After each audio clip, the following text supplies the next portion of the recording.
All right, there we go.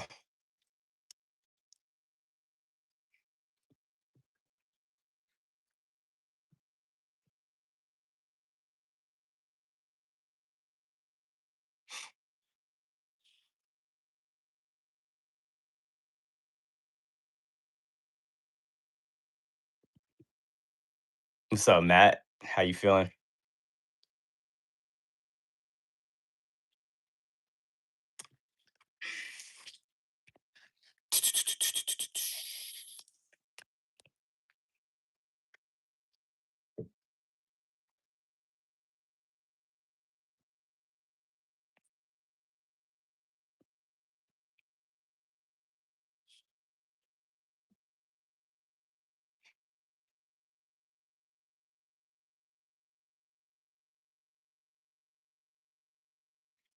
So everyone on YouTube, as always, once I get to 10K on YouTube, on TikTok, I'll get started.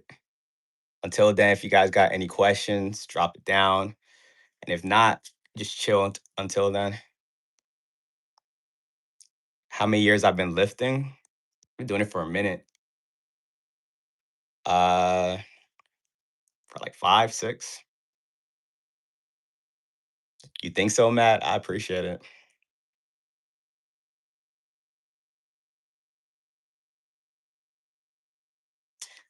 Justin, what's up? Feeling good. Been watching me for a while. I appreciate you. Thank you. You love lifting too. That's amazing.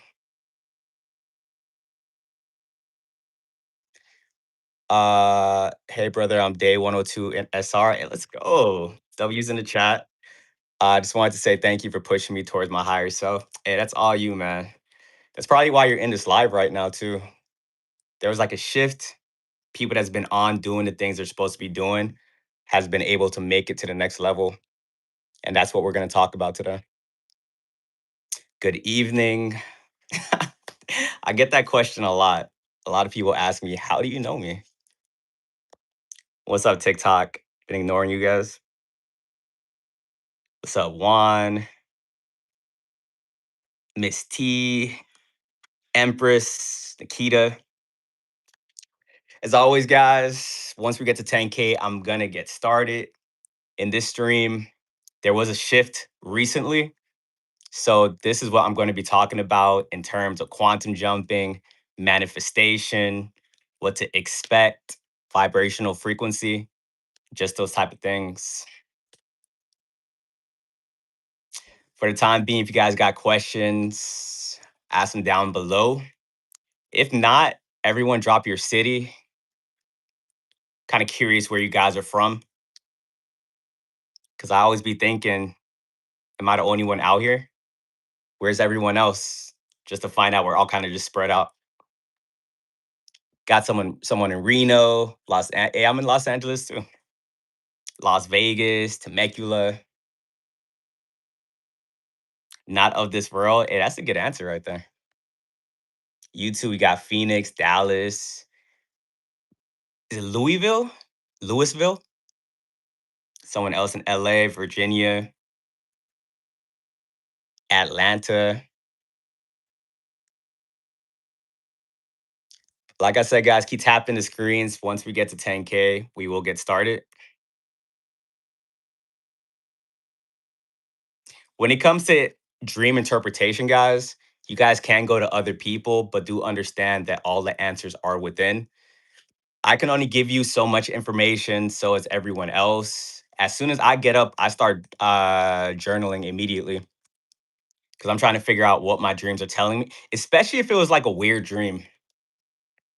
You guys ever get that weird dream? You're like, why did I just dream this? Like, where did this come from? But then when you start journaling, you're like, oh, this makes sense. All right. It's so confusing. Exactly. If you're thinking, like, how did your brain even put that together? You've been having weird dreams lately. And that's something else we're going to talk about, Ja. If you guys have been having weird dreams lately, if you've been having insomnia, if you've been having stomach problems, that's a sign that you guys have shifted because there was a shift going on like last week. What's today? Today is Tuesday, Thursday, yeah, like last week.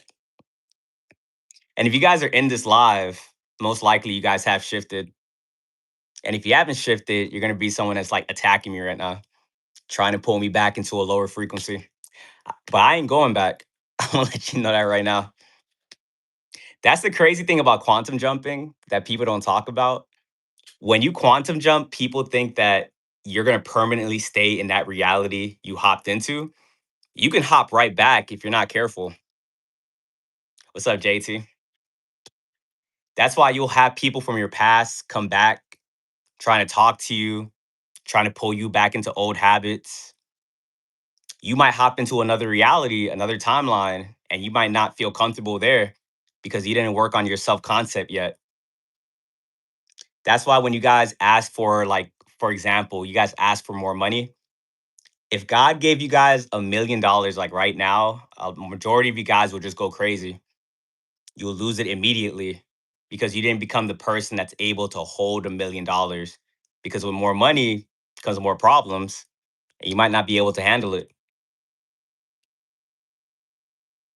When I first started researching like quantum jumping, I thought this stuff was easy. Like I quantum jumped and I started getting what's it called? Imposter syndrome.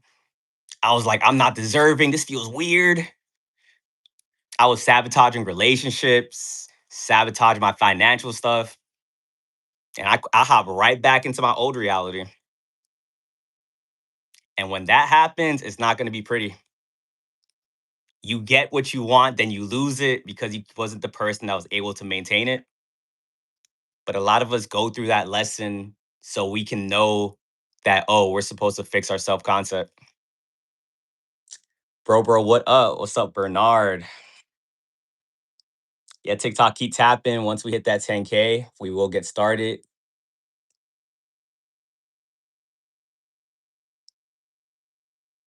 How's everyone feeling?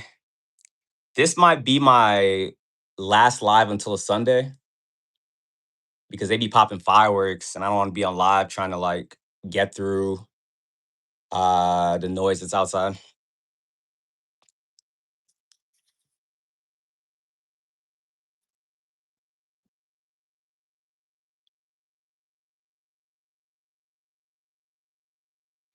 Hey, Ja, you could completely say no to this, but are you down to be a moderator?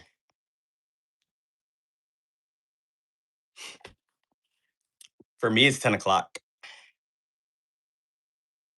Hey, you guys got me to 10K fast. Appreciate it. Let me just see what Ja says, and then we'll get into it.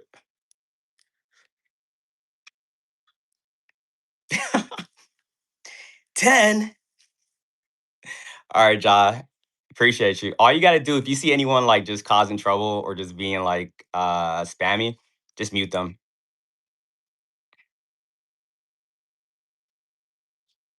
Let me see if I even remember how to make someone a mod.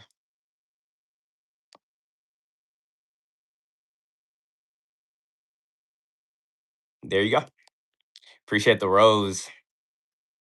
But yeah, guys, welcome to the stream. We're going to be talking about quantum jumping today. I'm talking about this topic because the planet just shifted last week.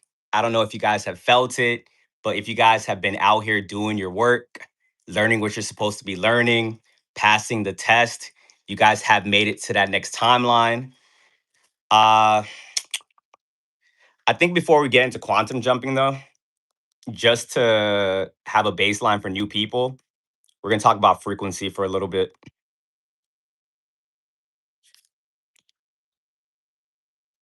And once again, understand everything's about alignment, guys.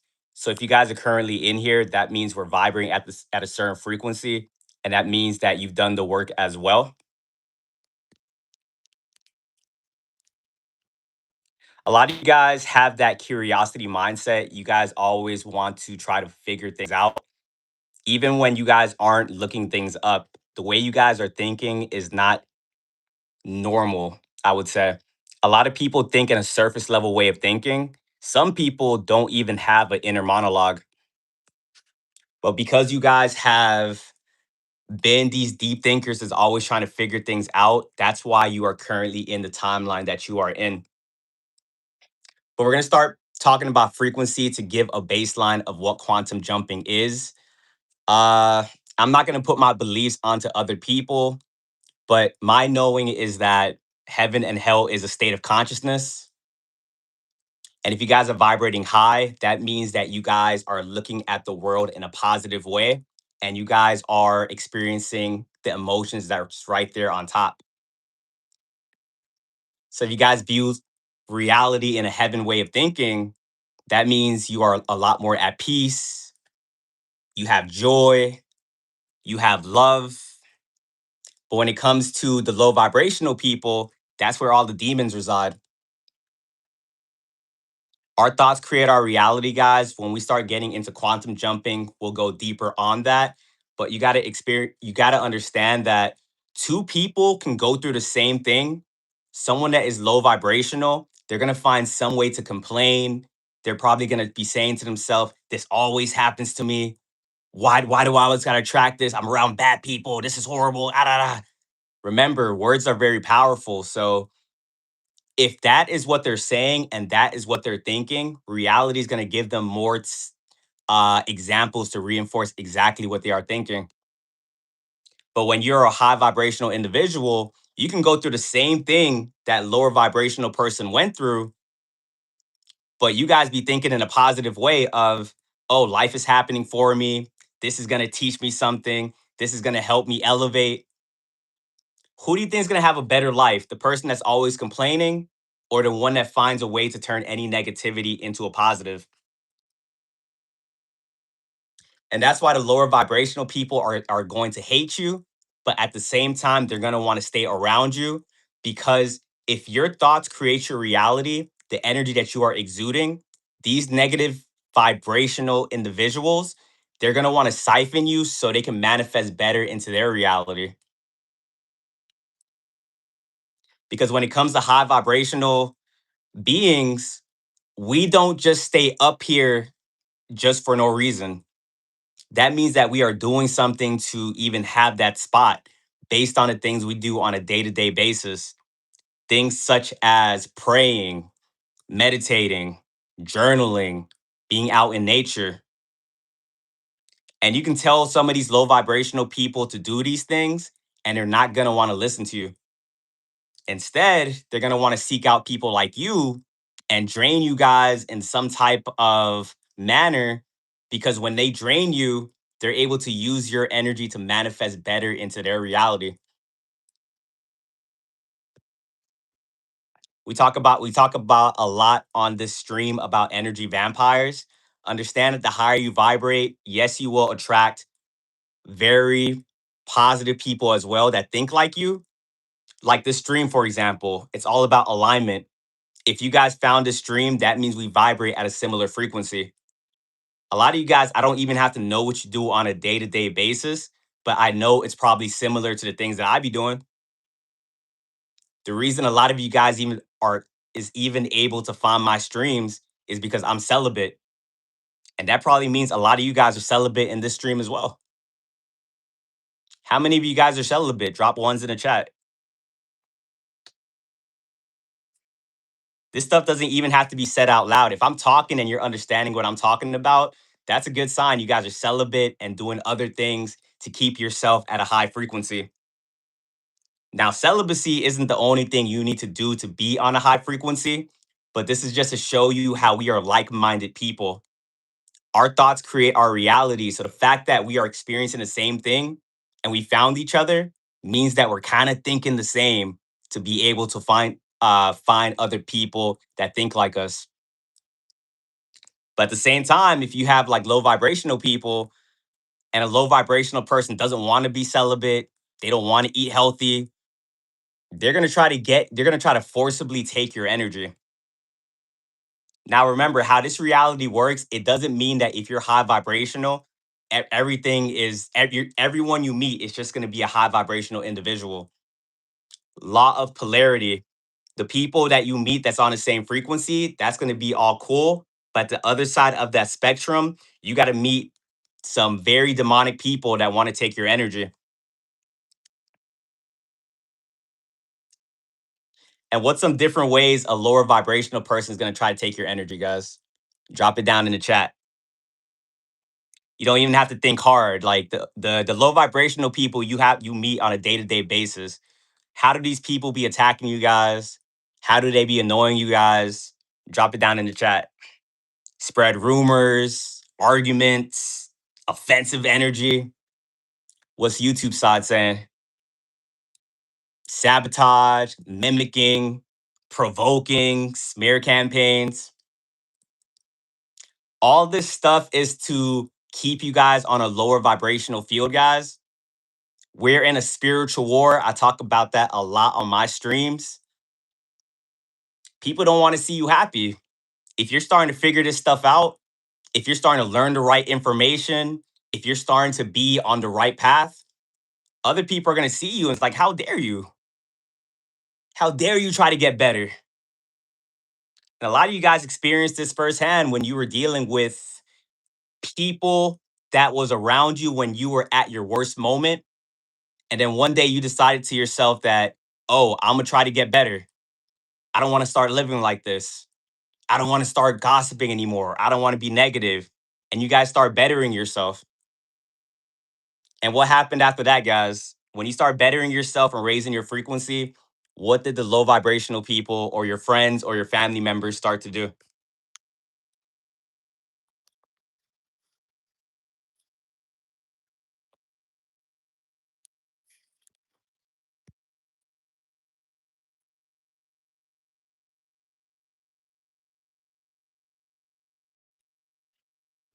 What answers we got? What answers we got? Vanish, smear, act out. Exactly. Because understand when you guys start raising your frequency, when you guys start wanting to better yourself, you guys did this thing called a quantum jump. If you guys are in my stream, you guys understand that we live in the matrix. And when you start elevating and when you start raising your frequency, you're going to quantum jump right out of that timeline where you were in the matrix. Remember, our thoughts create our reality, our thoughts, our energy, our frequency. When you were around those friends, when you had those friends in your reality, those family members, those situations, you manifested that based on how you were thinking. And then when you guys start changing the way that you were thinking, the reality started changing around you, but you didn't know what was going on. You quantum jumped into another timeline. And in that other timeline, when it comes to your friends and family members, they're no longer going to be cool with you because your frequency is pushing you away from those people. When you guys quantum jump, the people around you have two choices. They can either grow with you guys, elevate, and come with you into that next timeline, or two, they do this thing called a version shift. And a version shift is understand this. Everyone that's in your reality, they're acting the way they're acting based on how you feel about yourself and your thoughts. If at one point you were around these people and you wasn't believing in yourself, you was doing low vibrational stuff, that's when these people around you, they felt comfortable to be around you because you guys were validating everyone's bad habits. But then you start elevating, you start raising your frequency, the rarely will people look at you and be like, I want to grow as well, but it is possible. You guys probably had that one person that took inspiration from what you were doing. Maybe they wasn't really going as fast as you, but you were able to plant a seed. But a lot of people around you, they don't want to change. And then being around you, you become like a reflection to what they refuse to work on.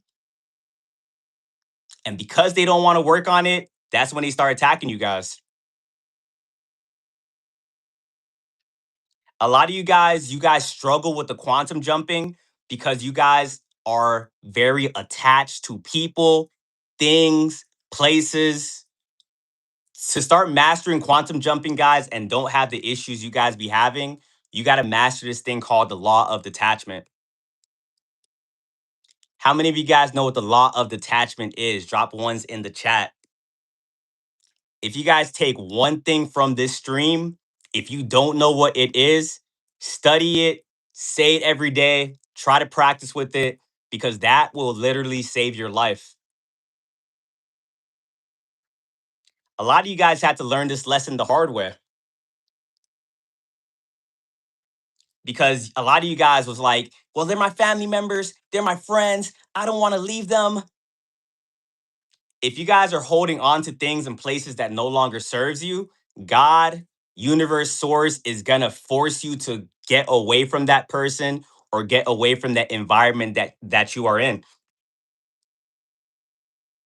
Attachment, guys, is the root of suffering. And law of detachment doesn't mean being apathetic. It doesn't mean being numb. It just means that here today might be gone tomorrow. And if anything, that might actually make you love what you have around you a lot more, because you understand that this is not a permanent thing. But once again, right before you guys did that quantum jump, you guys had to learn it the hard way. You had people probably push you to your lowest moment. You had people traumatize you, torment you. You saw people do some things that you never expected them to ever do, because you guys was around these people. You're like, no, this is my friend. They will never betray me. They will never betray me. And you're probably right. In that timeline that you were currently in, when you guys were on that same frequency, that friend probably would have never betrayed you. If you stayed in that old timeline and you guys still did the same habits, went the same places, that friend probably would have never betrayed you. But understand, when you quantum jump, that is not the same person that you once knew. And a lot of you guys, like, that was a shocking thing to experience. That was your friend probably yesterday, your favorite family member, your boyfriend and girlfriend. But in this next timeline, they're literally trying to take you out. And once again, it wouldn't have been that bad if, as soon as you saw it, as soon as you knew you quantum jumped, you were able to walk away from that person. But like I said, attachment is the root of suffering. A lot of you guys be staying around people, at least for if you are just new in this journey, you try to stay around situations, environments, and people that no longer serve you. And once again, God is going to look at you guys and be like, all right, you just quantum jumped. I'm going to give you a chance to cut them off or walk away from them or distance yourself. But if not, I'm going to have to step in because you no longer vibrate at that person's frequency.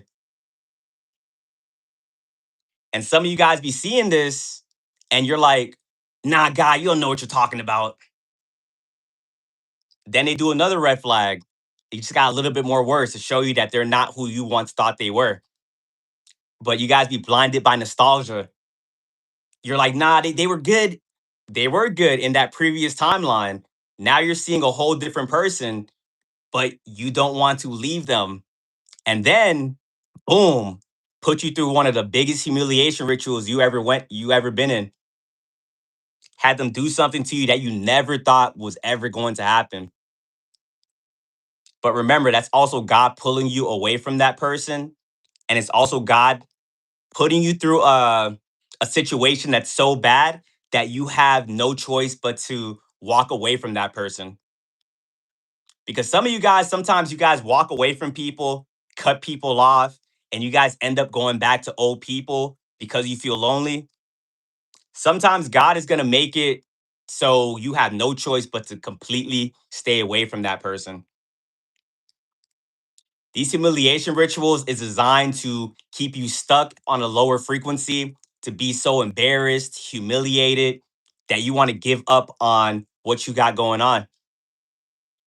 Because as we were talking about in the stream yesterday, everyone has a sole purpose on this planet. But being born in the matrix, you guys forget it. You guys get comfortable. You get stagnant. And that humiliation ritual was designed to make you guys want to give up. But the thing about you guys are very resilient people. Remember, if you're in this stream right now, that means that you guys passed a certain test. You guys cut off the people you weren't supposed to be around. And that means you guys are in this timeline and we're together. But that wasn't easy. You guys had to like kind of really pull yourself out of the depths of hell. Remember, heaven and hell is a state of consciousness. That humiliation ritual, they dragged you to hell, and you were supposed to stay down there. 'Cause remember, with quantum jumping, your thoughts create your reality. How are you supposed to get to a higher timeline if you're depressed? If you're thinking all these negative thoughts, thinking everyone is horrible, I'm never gonna succeed.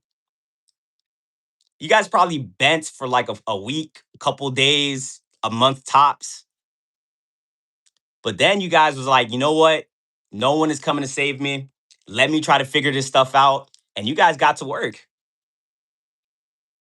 And it was not easy because you guys probably had to go through an isolation season to learn certain lessons, lessons that you thought like you never had to learn.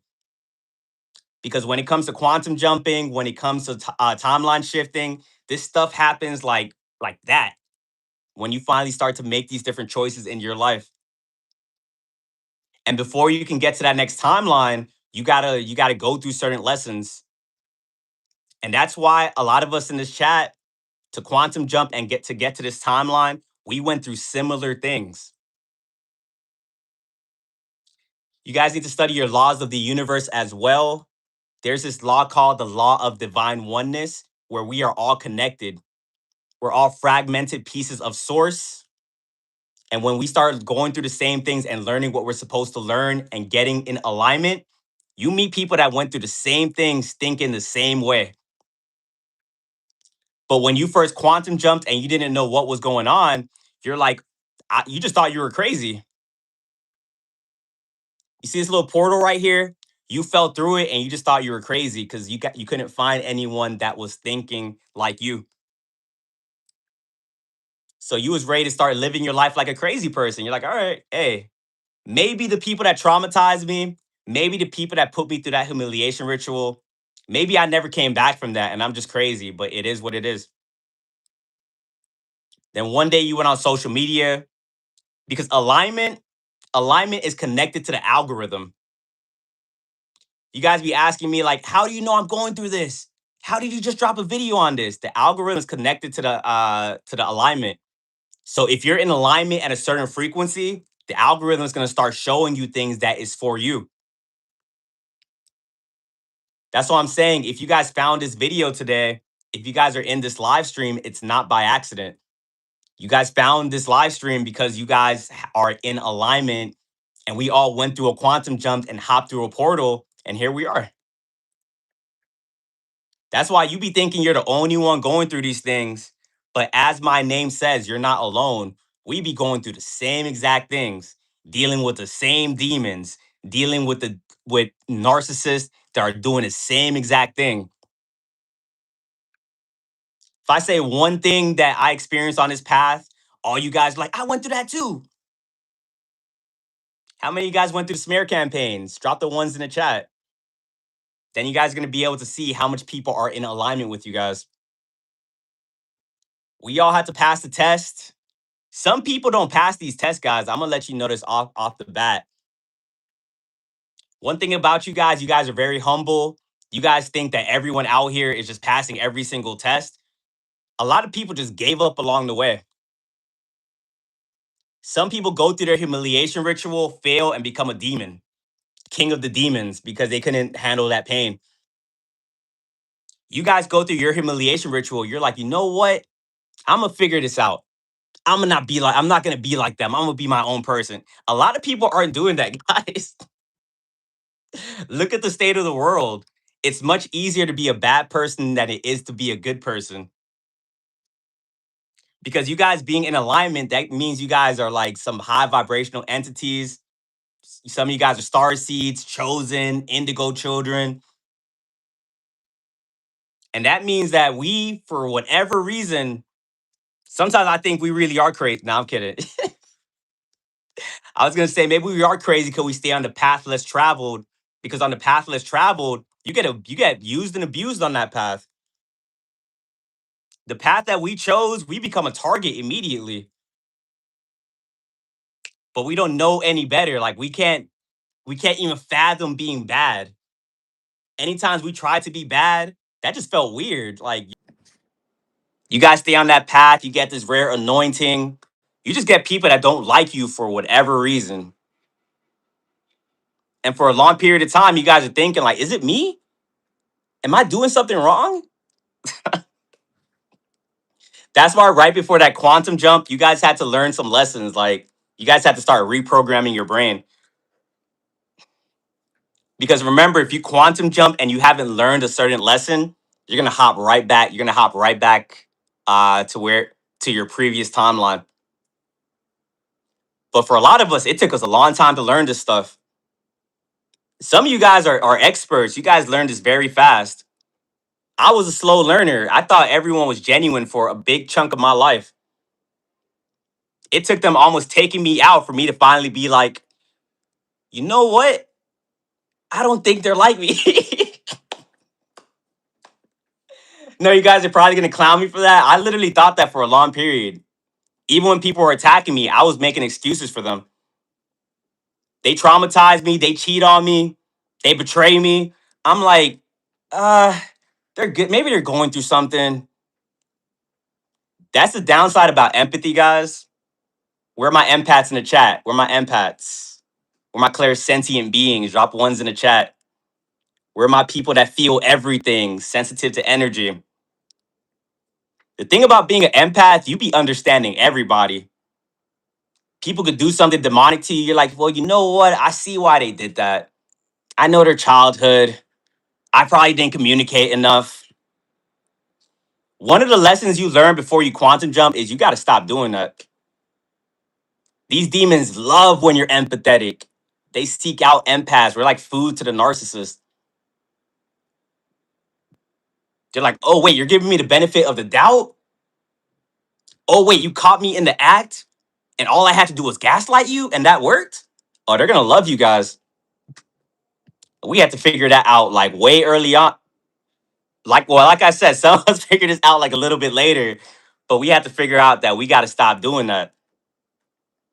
All my empaths in the chat, it is not a bad thing to be an empath, but you got to be selective with your empathy. If you're out here being empathetic towards everybody and you're like, you got to save everybody, you're going to have one of the worst lives of all time. You're going to be in relationships with people trying to use you, cheat on you. You're going to have family members stepping over you. You're going to have people just like using and abusing you. And I don't even have to say that. That's like literally what you guys went through for a big chunk of your life. And another lesson you had to learn right before you quantum jumped was boundaries. And when you first start implementing boundaries, that felt weird.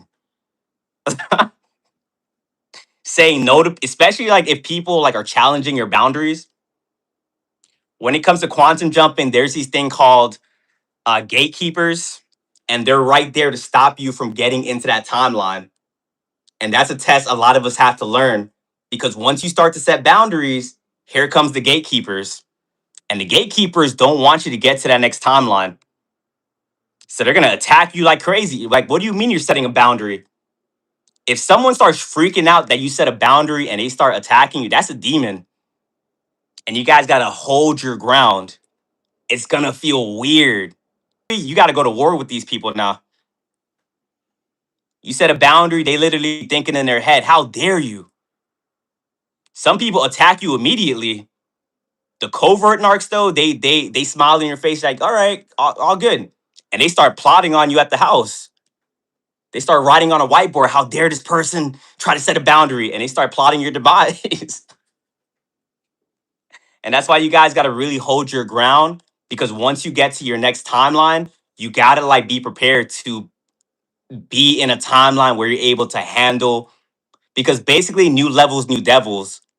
You think right now at that point where you're trying to set a boundary and they're pushing back, you think that's the worst that's out there?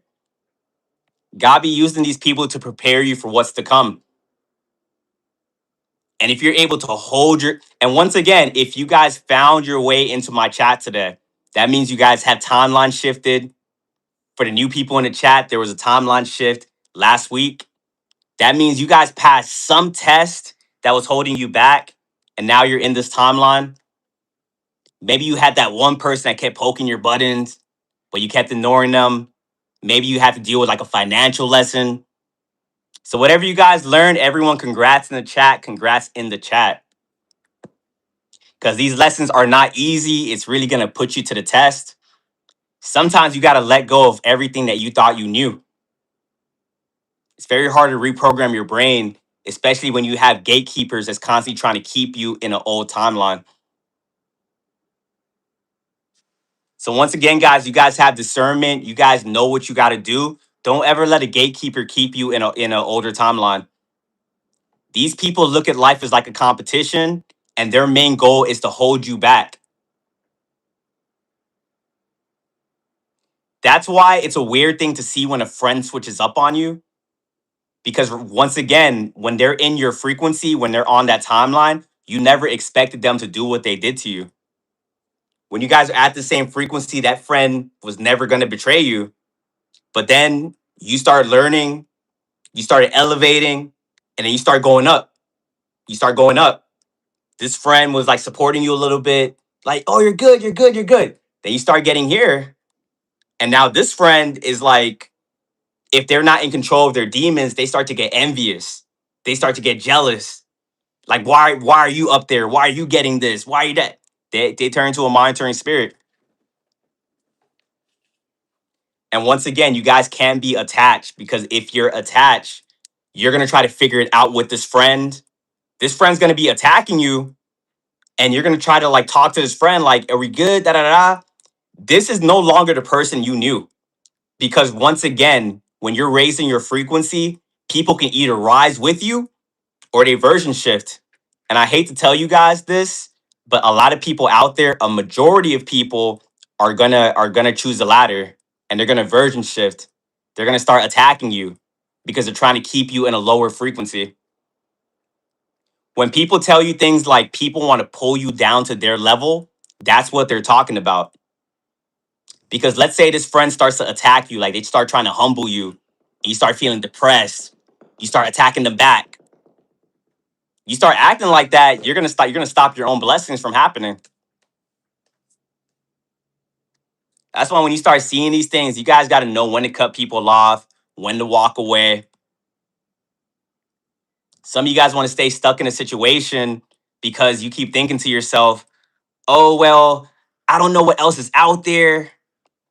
Some of you guys is at a job right now, like having the worst experience of your life, because you're trying, like, your frequency is trying to push you into a new environment, but you're like, this is all I know. I'm not leaving. You guys got to stop doing that. That 9 to 5 that is paying you minimum wage, or like $5 more than minimum wage, is not the only good thing that's out there. And that's how they have you manipulated. Because God is trying to give you your next timeline. When you quantum jump and let go, and you guys have your breakthrough, and all of you guys in here have had breakthroughs, the blessings just start coming in. They start rolling. You're like, I never knew life can get this good. Thank God I kept holding on. Money starts getting better again. You start smile, your smile comes back. You're like, this is amazing. But how is God supposed to give you that if you're like, I'm not leaving? That's the attachment. Because if you guys have this knowledge and you know what's going on, you can see this stuff play out in real time. Right before you're about to quantum jump, these Agent Smiths, these Truman Show actors, they all do the same thing. One sign to know you're about to quantum jump, if everyone just starts being weird with you out of nowhere, that's a quantum jump. The old you was trying to figure stuff out. Now the new you, when you're a 5D being, when you're proficient at this stuff, people start being weird. Now you're like, oh, this is amazing. I'm about to get some type of breakthrough. More money's about to come in. I'm about to get a new job, a new car. But once again, how is God supposed to give you these things? How is God supposed to give you a new car if you don't want to let go of your old car?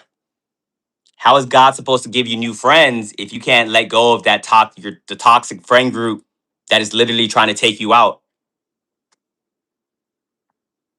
And you guys have seen this in real time, because sometimes God's not going to let you make the decision because he's like, all right, this person's hard headed.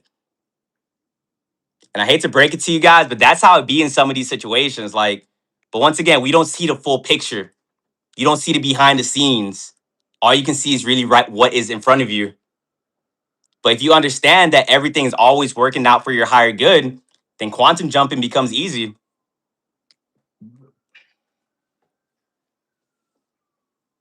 Remember, your thoughts create your reality.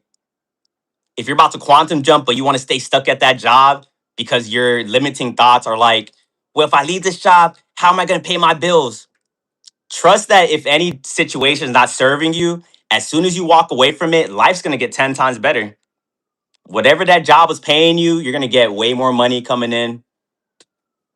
Some of you guys probably leave a job situation and find a whole new way of making money.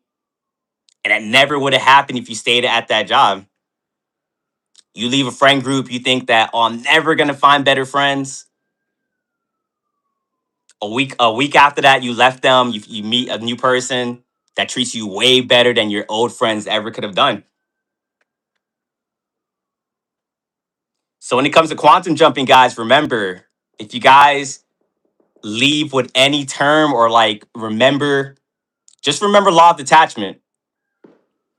Staying detached is like a cheat code to this reality, especially when you're gonna have people that's constantly gonna attack you, rage bait you, get you into your emotions. Because another thing about the gatekeepers, once you learn the lesson you're supposed to learn and you don't let these gatekeepers hold you back and like you step over them, and now you're in your next timeline, you're looking around, you're like, I made it. These gatekeepers are gonna try to come and still try to pull you back down. You gotta kind of look at like life like in seasons. Like that's how I be treating life, like the Truman Show. When you guys finally have your breakthrough, that's a season finale. When you have that season finale, you step into your new season, and with the new season comes new characters, a new environment, but also it comes with new things to learn, new levels, new devils. And sometimes you guys will have your season finale, and then you'll be like in episode 3 or 4, and then you'll have like an enemy from like season 4 or 3 try to come back at you and just start attacking you because they'd be like, "How dare you leave me in this timeline?" And they be trying to pull you back into that timeline, and it's up to you guys to like see if you're gonna pass that test or not. Sometimes old people come to attack you to just show you how far you've grown, and you're also able to see that some people just aren't growing as people because they'll attack you with the same methods that worked on you probably like a year ago. And now that you're in this evolved version, this evolved state, you're looking at this person like, what are you doing right now? When you guys are in a new season of your life, old people from your past, they'll probably be like in a one-sided beef with you or something. When it comes to people draining you of your energy and pull you back into old timelines, they got to attach that etheric core to you and pull you back, pull you back. And if you guys engage with one-sided beefs, or you guys engage with people that's trying to get you out of character, they will pull you back. Because why are you getting angry at something, someone, a old thing that you already healed from this? And some people try to latch on because they want a quantum jump too. They look at you and they think that, why do you leave me down here? I want to get there too. I want the abundance. I want the blessings, but they don't want to do the work. So instead, they'll attach that cord to you and try to pull you so they could come into that timeline as well. And that's why they need some type of like reaction from you guys. And that's called destiny swapping. You guys are in that new timeline. Enjoy your new life. Don't go back to old situations that no longer served you. Because what they're going to do, they're going to keep attacking you. And as soon as you give energy to that situation, you're going to feel yourself being drained, having a headache, lethargic, overthinking. How many of you guys deal with that reactive abuse? Drop ones in the chat. People just keep poking at you, poking at you. Remember, they want to attach that cord to you, get you to react, and you get nothing out of that reaction. They start feeling good. You be thinking everyone you argue with is like feeling the same way you're feeling. Some people argue and they like chaos, they thrive in it. That makes them feel happy. Chats. Someone said, I don't react anymore. That's a beautiful thing. That's what you got to do. Stay unbothered, stay detached. Yeah, they get mad.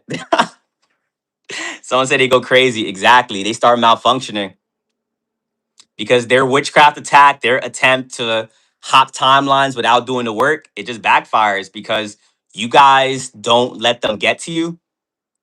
And these are all lessons you learn to like get up there to your timeline. So it's stuff that just comes kind of naturally to you guys. And when you guys ignore people, that's like a return to sender in real time. That's why sometimes you got to feel bad for the people that attack you guys. Because if you guys are on this path, if you guys are elevating, you guys start becoming divinely protected. People that attack you, it's like it's going to end very badly for them. Because if someone attacks you anyway, they are in a lower vibration. They're already having depressed thoughts. If you can read the mind of a demon, no matter how happy they try to make themselves be, if someone's attacking you unwarranted, that's a sign of a very depressed individual or they're going through something. So if you do a return to sender to someone that's already depressed, angry, this and that, they start spazzing out. That's why you guys see like you ignore people, they just like you literally go crazy. And it's not even like an over exaggeration. They literally start crashing out like in front of you. And that's why you guys be telling people, leave you alone. Don't mess with me. I'm divinely protected. People think you say that to like be arrogant. People think you say that to like you to think that you're all that. A lot of times you guys say it is to protect the other person. But realize this, some people they stay stuck on that timeline because they keep doing the same thing over and over. So you can literally try to tell them, but remember the reason they're on that timeline is because they're an NPC that's doing the same thing over and over and over. And this life is all about learning. This life is all about evolving. This life is all about quantum jumping and trying to get to your highest timeline. Some people stay stuck on one timeline forever. And this planet is a reincarnation trap. If you got that same enemy in season 2 doing the same thing over and over, they will reincarnate back here. There's no escaping. And that's why I tell all you guys, don't be vengeful, don't be vindictive, don't think eye for an eye, because ultimately they get their own karma by the things that they are doing. NPC stands for non-playable character. People that are still within the matrix, people that still operate within the 3D. When you guys probably hit that first quantum jump, you guys quantum jump from the 3D to the 4D, and it was a whole new world. You guys didn't know about any of this stuff. You guys start researching, meditating, going within, going celibate, and you quantum jumped, and it was a shock. It's like Plato's allegory of the cave. In that allegory, it basically talks about how there's a group of people in a cave. You're the person in the cave, but then you start reading, you start figuring things out. You walked out the cave and you discover there's a whole new world. And in that whole new world, what do you guys see out there? Oh, narcissist is a real thing. Warlocks exist. I'm fighting covens, cults. It's a spiritual war, this and that. You see that whole reality. You're seeing that, oh, wow, like, damn, all this stuff's going on. Everyone in the cave is still asleep, though. I'm gonna go wake them up. I'm gonna go try to pull them out the cave. And what happened when you tried to pull those people out the cave, guys? Were they like, thank you? I didn't know I was in a cave. You're amazing. You're a hero. You guys probably thought that was gonna happen. And looking back in hindsight, you kind of like realize how naive it was. Because picture this. In order for you guys to awaken, you guys had to go through certain trials and tribulations. You guys had to learn certain things. You had to reprogram your brain to be ready to even quantum jump. Remember, right before the quantum jump, you guys had to learn these certain lessons. But then you guys were trying to like force people to awaken without them learning the lessons you went through. You're trying to force someone to quantum jump with you to go through a portal when they haven't done what they were supposed to do. And if you try to get someone to quantum jump with you when they're not ready, they're going to become an enemy. Because remember, you quantum jumped, you stepped out the cave. Now those people are kind of like gatekeepers if you allow them to be. And they're going to try to pull you right back into the cave. And how do they pull you back into the cave? They look at what humans, pretty much this matrix system has like a built-in program. A lot of humans don't know how to be by themselves. And the Agent Smiths, the people that's still in the cave, they will choose to try to attack you by trying to ostracize you. How a lot of these Agent Smiths attack you, if you're in the 4D and they're in the 3D, their main thing, they just start calling you crazy. That's like the main thing they want to call you. How many of you guys have been called crazy on this path? Drop ones in the chat. You might see some of these Agent Smiths actually come in here today, if anything. I don't really pay attention to the chat a lot, but if I see like an Agent Smith come in here, like I'll like alchemize the energy and show you. But that's their thing. They're trying to make you doubt your own intuition, doubt your own reality, because their logic is if you think you're crazy, you're going to want to stop doing what you're doing and you're going to want to step right back into the cave. Because you guys got to understand this. You guys being awakened, you guys stepping out that cave, you guys are a threat to the system. Because when you stepped outside the cave, you start to realize, oh, there's people that's all the way out there in as much caves as it takes to go out, that they're controlling this whole reality. And those people, they thrive off of control. They thrive off of being in control of other people. And when you're awake, you become a threat because you have the potential to wake up other people. And that's why it's lonely once you step out that cave and do that first quantum jump, because you thought that by quantum jumping, you can awake people. Come to find out that now you're on the run. You're a threat. Now you got to run away. And if you are talking to people from the past, you got to kind of hide yourself. You got to give them your old cave version. Have these surface level conversations. Don't let them know you know what's going on. A lot of you guys had to like, and the thing is, you guys don't even like acting. Like that drains you guys, and that's why you guys stay away from a lot of people. But as soon as they come around, you guys like put on your mask of like playing dumb, not knowing what's going on. Some people can do that for a very long time. For you guys, that's horrible. You don't like doing that. You guys want to be able to talk freely. You guys want to be able to go through all these different conversation topics without triggering the person that's in front of you. But one thing you realize that when you stepped outside that cave, when you were first in the cave, there was like a lot of people around you. It was like a party. You was partying with these people, was having the time of your life. You could say the most weirdest thought, and some people was resonating with you. And then you accidentally awaken, you step outside the cave, you're like, where is everybody? There's not that much people out here. A lot of you guys thought you were the only one. But then you realize, like, once you get out the cave, if you walk like 50 miles down that way, you'll find someone like in Illinois. Then there's like one more other person down like in Texas or something. And you're not seeing these people in real life. You're just meeting these people online. You're like, oh, there's people out there. There's just so few of us. Because every time you get to that next level, you hop into another pool, and that pool of people gets shorter and shorter and shorter.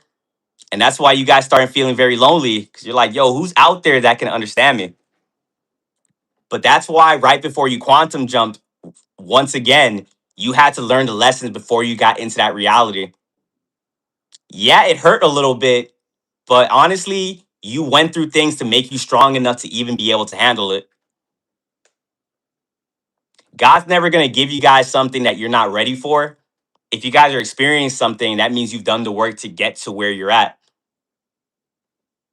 Now, think about this. Whatever like year you awakened, if you went back like 5 years and you're like, I'm going to awaken my younger self, I want them to awaken as soon as possible, that would have literally drove you insane because you weren't ready for it. But right before you did that quantum jump, you probably had some humiliation ritual. Right before you saw that people aren't really as they seem, you started having to learn your boundaries. So yes, it was still depressing, but like it was manageable. Yes, you were waking up like, man, this is horrible. Why did I do this to myself? But at least you was able to wake up. You woke up earlier when you weren't ready, that would have been your demise. And that first quantum jump is a doozy, guys. Everyone remembers their first time because you got to go through a couple things to have that first quantum jump. You got to experience that ego death. You got to have that dark night of the soul. That is one of the hardest things to go through. How many of you guys experience your dark night of the soul? Drop ones in the chat. Ones in the chat. Appreciate the heart, me. Once again, everyone that's new in here, welcome to the stream. I'm You're Not Alone. I talk a lot about spiritual warfare. Today, we're talking about quantum jumping because there was recently a shift. If you guys found this live, most likely you guys are in alignment. And that question I just asked, that must mean that a lot of you guys, a majority of you guys, have experienced a dark night of the soul. And the funny thing about all these different things, an ego death, an awakening, a dark night of the soul, no one teaches you these things. These are things you got to figure out by yourself on accident. And you don't even know if this is like the right thing to like research. Is this right? That's why some people don't awaken. Some people need people to think for them because this stuff is very scary. What is true? What isn't true? Can I do this? Why am I getting attacked? But a dark night of the soul, guys, that's basically you gotta like any trauma you was running away from, it's time to face your shadow and you start going through all these things all at once. Trauma you was running away from, trauma you even forgot you even had. You didn't even know this was a thing. Repressed memories start coming up.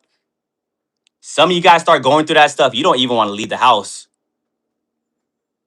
Go through ego death, dark night of the soul. You don't even know who you are at this point. My friends don't talk to me anymore. No one understands me. I'm fighting trauma from like 10, 15 years. This stuff is very hard to go through. Some of you guys lose your job immediately because you can't handle having that happen to you while trying to work a 9 to 5. But also, too, once you quantum jump, you hit a whole new frequency where you start losing a lot of things that's around you. And that's why I say if you guys are in this chat and you guys did what you were supposed to do, I know you guys are very strong people. Because how did you go that and still keep your sanity?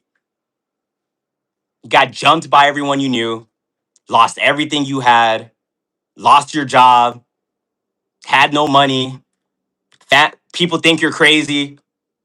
This is not a path for the weak, guys. Some of you guys be questioning your ability sometimes. Like, look, hey, you was in the war zone by yourself fighting this stuff and trying to figure out who you are. But the thing is, if you're able to hold on, if you're able to get through your dark night of the soul and get through your ego death, that's a beautiful thing. It's not going to be easy. You might not know who you are for a minute. That ego death, everything you was chasing beforehand, that just goes out the window. Because if you were in the 3D, when you were in the 3D, you were operating out of ego, and that ego was not who you were. That ego had you chasing things like money, status, women, men, and then your ego death goes away. You're like, oh, what do I like? What do I do? And once again, there's no one really there to teach you what's going on. A spiritual awakening, ego death, dark night of the soul would have been amazing. Well, not it is an amazing thing. It would have been easier to go through if as soon as you walked out the cave, there was someone right there waiting for you. And it's like, congratulations, you made it out the cave. This is what you got to do next. But nah, you guys find your way out out the cave, you get thrusted into like the middle of the ocean. and you don't know how to swim, and you don't know which way the shore is, God just drops you off in the middle of the ocean. It's like, all right, figure it out. This stuff is so traumatic. A lot of you guys lose your personality through these things. For some of you guys, if you was extroverted right before you left that cave, hey, welcome to the introverted life. Maybe the version of you that was in the cave, maybe you like being around people. Maybe you was at all the parties. You was a party animal on top of the tables, dancing and stuff like that. Now you at the cave, you're like, please don't talk to me. People being your energy, stop. You're too close. Get away from me. Please stop, stop. Because one thing about having that ego death, dark night of the soul, you start unlocking your abilities. You start to become very sensitive to energy. And then you start wondering to yourself, like, what? You don't even recognize the old you. The old you that was operating out of ego and doing the things that you were doing. Yes, that was you, but you look at that person like a, not like you hate them because it's still you, but it's like an immature young child or something. Old you was outside every Friday, weekend, every day. Now the new you is in the house. Now the new you is like having a bigger thirst for knowledge, trying to figure this stuff out. The new you is getting stronger every single day because now you guys are thinking to yourself, what else don't I know? If they lied to me about all these different things, what else don't I know? So now you guys are very curious. The reason some of you guys even stopped into this live stream is at quantum jumping. You're like, okay, what is that? I want to figure it out. Or you're like, I know I went through it. Let me get deeper information. A lot of people are programmed to not even want to know these things. And you've noticed that with other people. When you try to talk about real things, when you try to talk about what is going on, people don't want to hear that. They want to talk to you about Love Island, the weather, politics, things that they're programmed to talk about. But if you go up to someone, this knowledge right here, guys, this is not a matrix approved topic. And that beep was a confirmation. Things that aren't a matrix approved topic, talk about this stuff out loud to other people. You see how everyone in this chat's like, real? Oh my God, went through that too. This information is amazing. We don't get this treatment in reality. Because remember, a lot of people are still in the cave. You go outside, just the mere mention of quantum jumping can get you jumped by other people. And once again, that's why we had to learn to like keep this stuff to ourselves. And that is very frustrating because you guys have a lot of knowledge in your head. You guys know a lot, but you have no one to talk to about these things. And once you quantum jump from the 3D to the 4D and you no longer operate out of ego, it's a beautiful thing. You are no longer chasing external validation. Now you become very triggering to people that are still operating in ego. Because people that operate out of ego, when you have a free thinker, someone that is open minded, whenever you try to talk about something that challenges their belief, they start barking at you like a dog. And some of you guys have like learned that. And as soon as someone that operates out of ego starts attacking you, you disconnect immediately. You're like, oh, I can't go that deep with them. You can only meet people as deeply as they met themselves. And people that are still operating out of ego and that's in the 3D, they're like at a surface level. And you can only go so deep with them. You ask the wrong question, now you potentially have an enemy on your hands.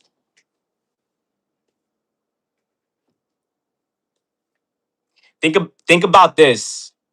People that don't operate out of ego, other people's beliefs will not trigger you at all.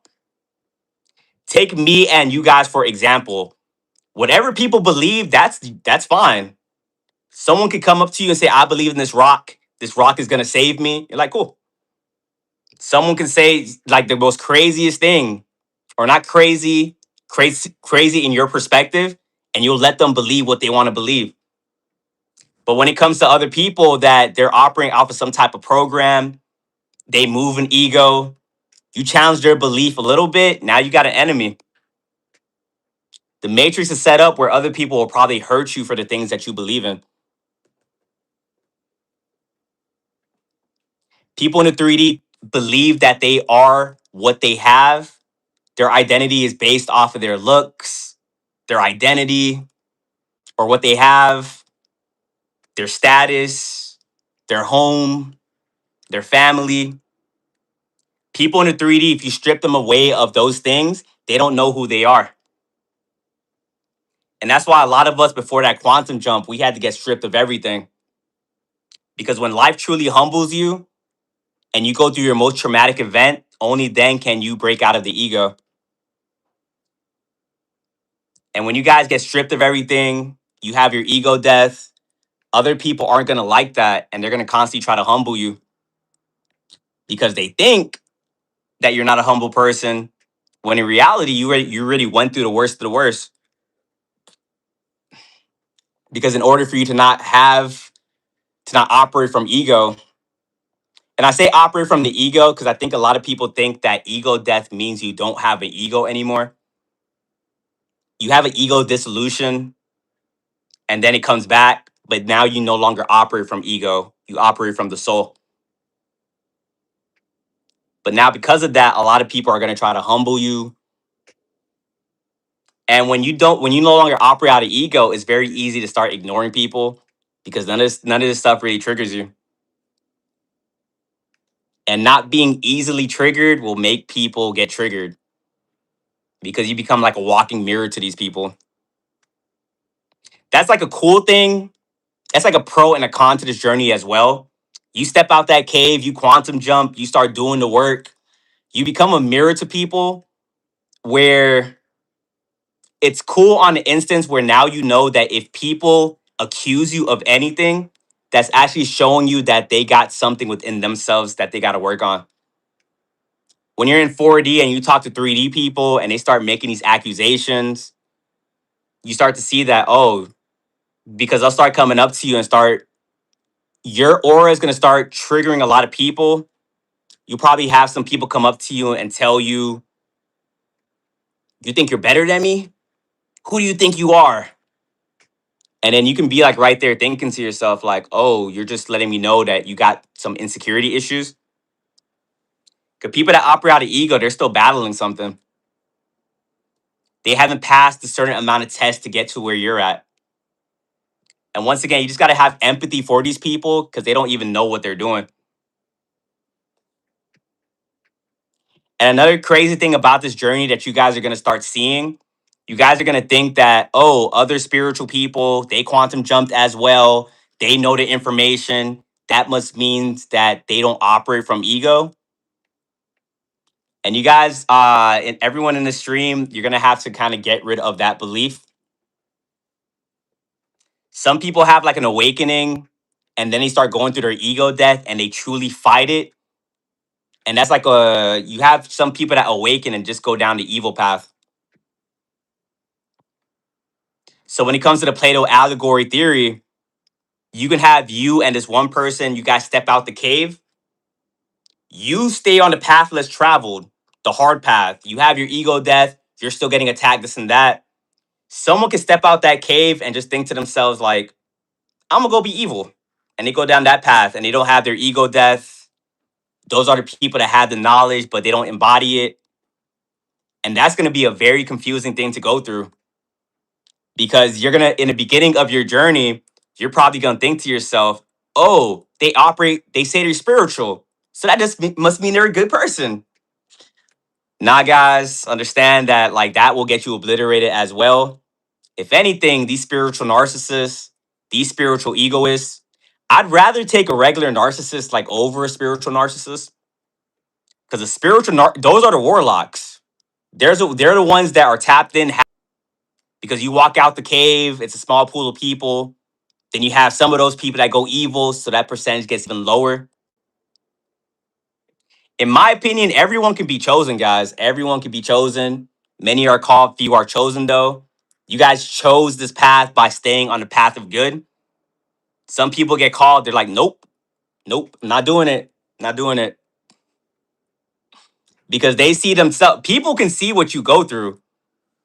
People might ignore you, they might act misunderstand you and act like they don't know what you're going through. They see you guys getting jumped out there and they be thinking to themselves, they don't want to go through that. You guys will have some spiritual warlocks, narcissists try to convert you to the other path by challenging your philosophy. But once again, you guys couldn't even be bad if you wanted to. Like, it just doesn't feel right. Maybe somewhere along the path, you're like, man, why can't I be like this? I keep getting jumped out here. But you guys are internally good. You guys can't move like that. So you're like, hey, you know what? F it. And you guys took the jumpings and you were going to get rewarded for it. But finally, after getting jumped for so long, you finally got your spiritual abilities. And it's a beautiful thing. You guys start getting blessed with discernment. You guys start getting blessed with clairsentience. And you're like, finally, because this stuff took a long time to kick in. But we're not gonna complain. It would have been nicer to get the stuff a little bit early. But hey, here we are. We're in present day. Now we have these gifts. Now we can defend ourselves. And now we see what is going on. And we can move accordingly. Because one thing's when people awaken and they go down the path of evil, they be thinking they have discernment, but they can only really manipulate people that's like in the 3D. The people that built this matrix, guys, are spiritual egoists, the warlocks that didn't want to have their ego death, that wanted control, that wanted power. And they're using that witchcraft to put people under a spell. And that spell is called the matrix. But that stuff doesn't affect you guys because you guys have your abilities now. You guys see through propaganda. You guys see through the matrix. And now these warlocks hate you guys because people that can't manipulate you, people that can't keep you stuck on a certain timeline, you become a problem to these people. And you can see this stuff happening at a micro level. The matrix itself is on a macro level. You guys dealing with that one warlock in your life that just hates you for no reason, that is trying to humble you, that is doing humiliation rituals on you.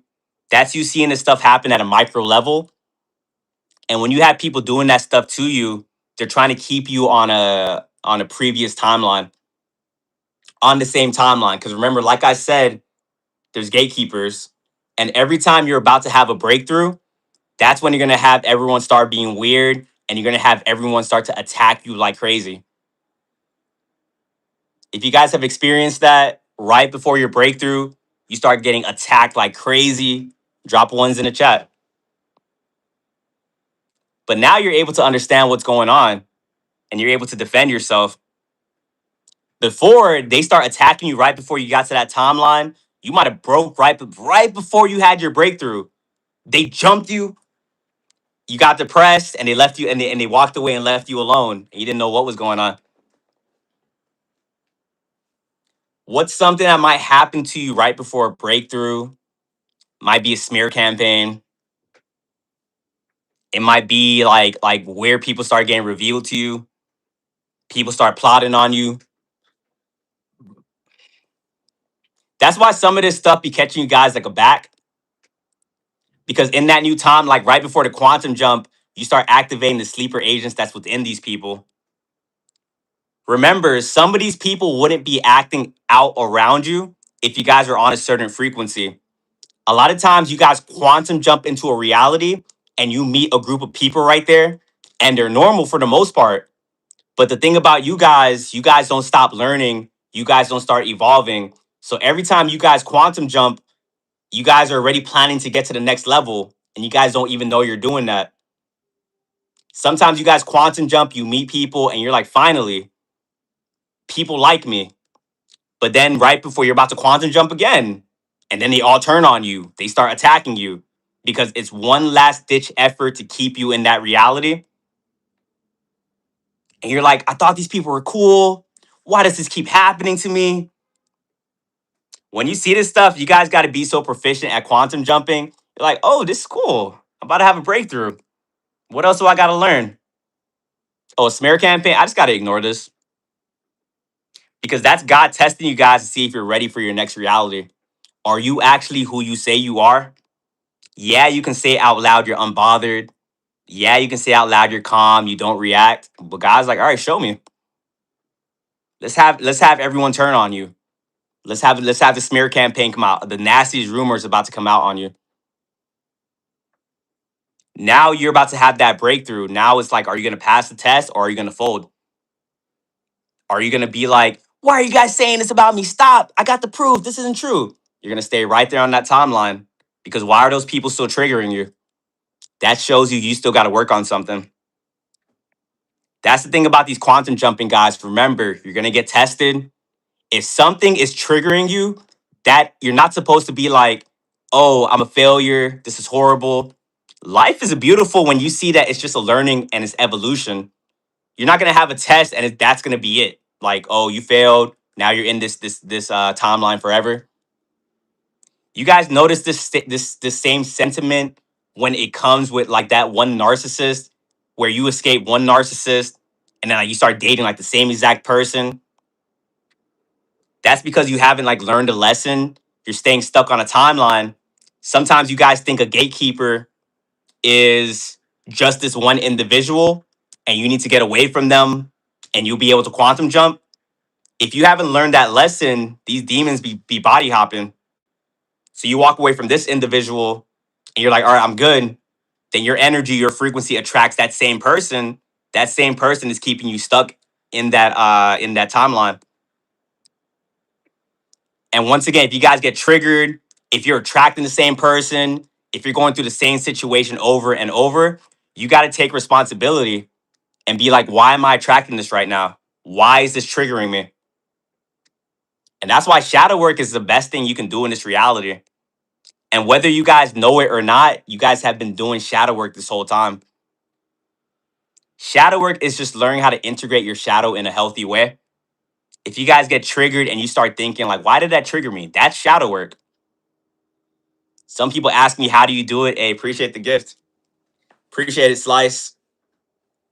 Some people asking, like, how do you do it? Maybe people that's like a little bit more surface level way of thinking. Maybe people that's not really proficient at this journey. You can give them the textbook answer and say, like, hey, go journal, go online, look up some shadow work questions, and go from there. But a lot of you guys just do it naturally because you guys are always curious on like why you are going through the things that you are going through. Some of you guys hyper focus on these things. A demon does you bad, you're researching that stuff immediately. You're like, why did I attract this? What is making you do this right now? And that's why a lot of you guys, these demons are going to be very scared of you. Because someone that is always learning, figuring things out of the box way of thinker, people that operate within manipulation and within the shadows, they're gonna hate you guys because you guys are that bright light that is like shining the light on their demons. They might have got you today. You learned that lesson in like that same day. You come back the next day. Now God is gonna test you again. God's like God be proud of you guys too. Like he be looking at you like, hey, that's my student. That's why you're the strongest soldier. Because life is a spiritual warfare. These are battles that you guys are going in. You lost that battle, but you learned what you were supposed to learn, and you went right back the next day, had the battle, and you slayed the demon.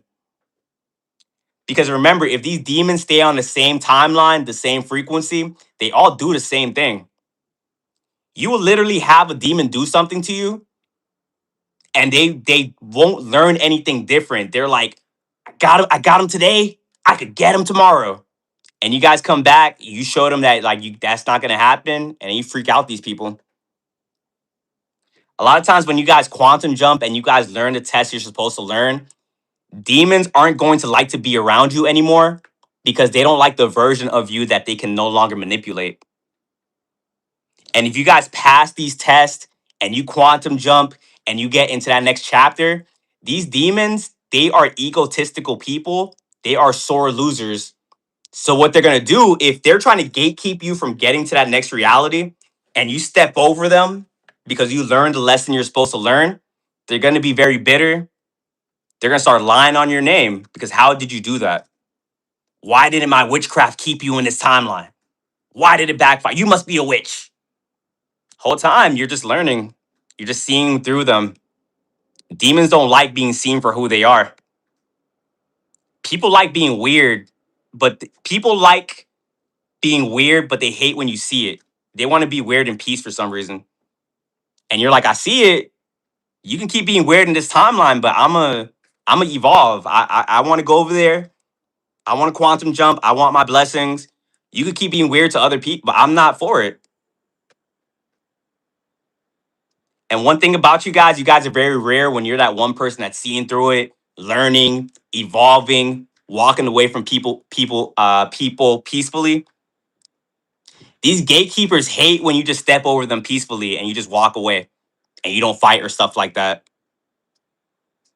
And that's why if you guys start mastering quantum jumping, getting to next timelines, getting to the 4D, the 5D, you start having a lot of stalkers. Like that's just what it is. People from your old timeline hates that you did them like that. They're like, why did you have to humiliate them like that? And a lot of times you guys be doing this in front of like other, not even doing something. You're just like proving to other people that they aren't who they say they are by not accepting it. And then they be thinking like, how dare you? And now you probably got a stalker for the rest of your life. How many of you guys are being stalked right now from someone from your old timeline? Someone where you're like in, someone from like season 3 is still stalking you because they haven't grown, they haven't elevated. Sometimes God is literally going to show you, like, because sometimes you'll be in your head, you're like, am I growing? Am I going as fast as I can? You got to realize sometimes angels will come into your reality to let you know that you're doing amazing. And sometimes God will show you in different situations that you're a lot more further than you think that you are. Because sometimes someone from your old season is going to start attacking you, and you're going to even think, like, that was such a, oh, damn, I've come so far. Because remember, you like at one point, what they were probably doing to you, it actually affected you. But in this new timeline, now you're able to see them attack you. It has no type of effect on you. If anything, you start feeling bad for these people. Like, this is very crazy. You start looking at them as a child that they are. They're like poking you with a stick. You're like, they're there. Maybe one day you're going to evolve, but it's probably not today. And once again, these gatekeepers are designed to stop you from hitting your breakthrough, because in your breakthrough, that's when the blessings are going to roll in, guys. That's why if you guys are getting attacked right now, if you guys are going through like the worst, like you're like, why is this happening to me? Remember, you just got to reframe your thoughts. Apply that CBT therapy, which is cognitive behavioral therapy, which is basically reframing things in a positive way. Before, I used to be like, yo, this is horrible. Where's the backup? Why do I keep getting attacked? Why do I keep triggering these people? When in reality, you guys are just have been people that's constantly evolving, getting to the next step, triggering people. Now you can reframe it into like, oh, I'm getting attacked a lot. I'm about to get a blessing, a new car, a new job. Sometimes you guys had that breakthrough. It'd be feeling a little bit weird because you guys was in the midst of a storm. A lot of you guys, it took you a long time to even get to a quantum jump because you were surrounded. A lot of you guys was like born in covens, born in a family of narcissists, and these people was keeping you stuck your whole life. You would look around and be thinking to yourself, like, why does this stuff come easier to other people? But why am I like broke? I'm trying my hardest.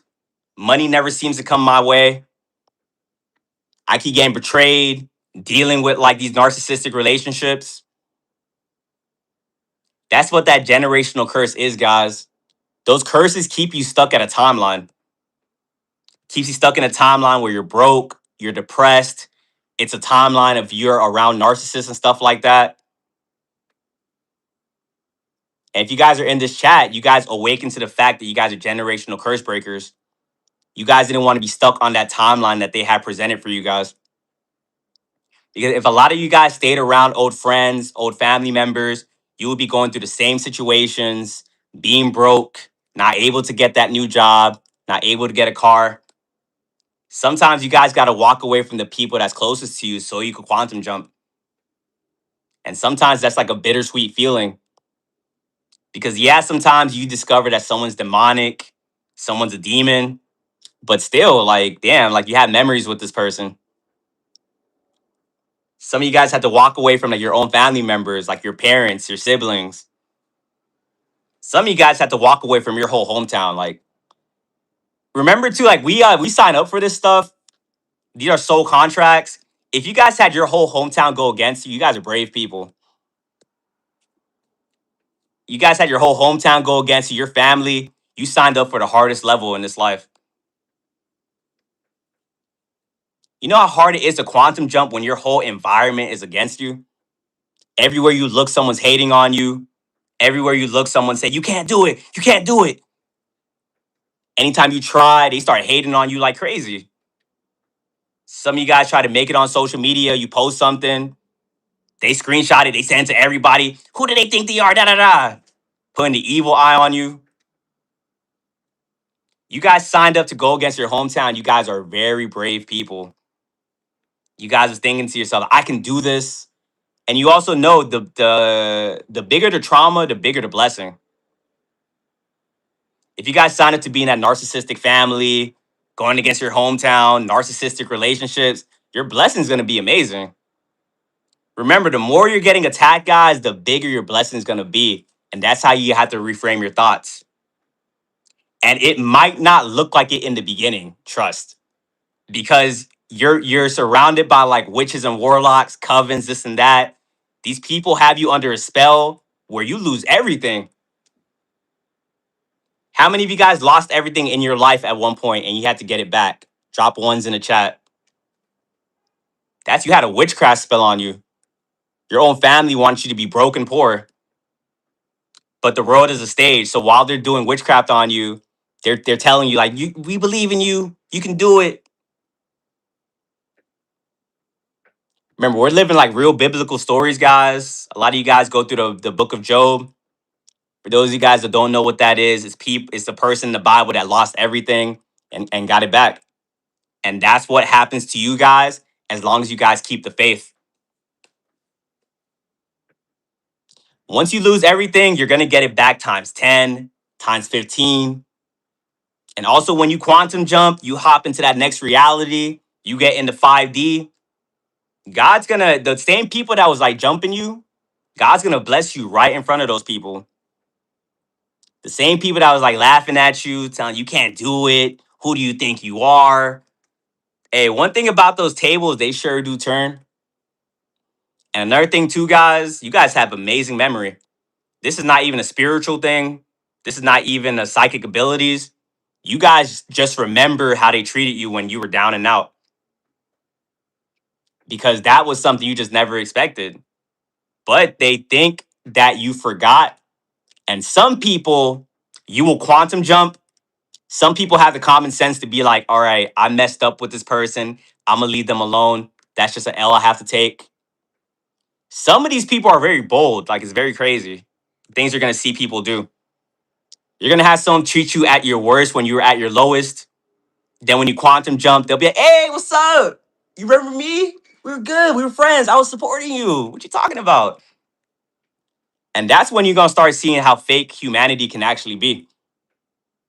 Because with this whole quantum jumping stuff, when you start hopping into other realities, people, a lot of people love you on a conditional basis.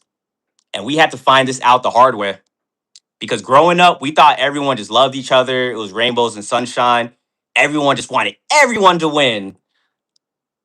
Come to find out that some people only love you because you provide something. And we literally had to go through that to like realize that. And some of you guys might be like, well, what did I give them? I didn't have any money. I didn't have your energy. Your energy is like one of the most valuable things on this planet. The conversations you was giving to people, validating them, giving them support, that was energy you was giving to somebody and they was enjoying it. You're like, thank you. This person's so positive. They just keep feeding me and feeding me and feeding me. Surrounded by energy vampires. But then when you didn't have that energy anymore, what happened, guys? Drop the answers down in the chat. You no longer had that energy that they were like feeding off of you from. They leave, discard it. They turn nasty. And then that's how you'll see who's really in your corner and who's not. Some of you guys, it was every single person that switched up on you. Some of you guys was some, but not all. But the ones that switch up, it's like crazy. It's like a night and day difference. Like, damn, I never saw this coming in this person. But then remember, like when it comes to timeline shifting, that timeline that you were in was like a lot of witchcraft that was on you. And as you are quantum jumping, the witchcraft is gonna start falling off of you. The manipulation, the black magic. You're gonna start thinking about all the previous situations with that person, and you're gonna realize that they were showing you who they were from day one. You just wasn't able to see it. Once you were blind, but now you see. Every time you quantum jump into a next timeline, some more witchcraft, some more limiting beliefs, some type of manipulation falls off of you. This life is a constant evolution. Us, everyone in here, we understand that you will never have it all figured out. There's always that next level to get to. There's always something else to figure out. Some of you guys be thinking to yourself, like, how can I see it? You guys start getting embarrassed and all those different things. But remember, you're doing the best with the awareness that you have. Now, the important thing to know is that now you can see it and now you can move accordingly. The issue though is like when you now see it and you still choose to go back, then at that point, you deserve to go back to that old timeline. And I'm gonna just keep it real with you guys. Because how did you go through all of that and now you're still making the same old mistakes? Hey, Jonathan, definitely. I appreciate that. Thank you.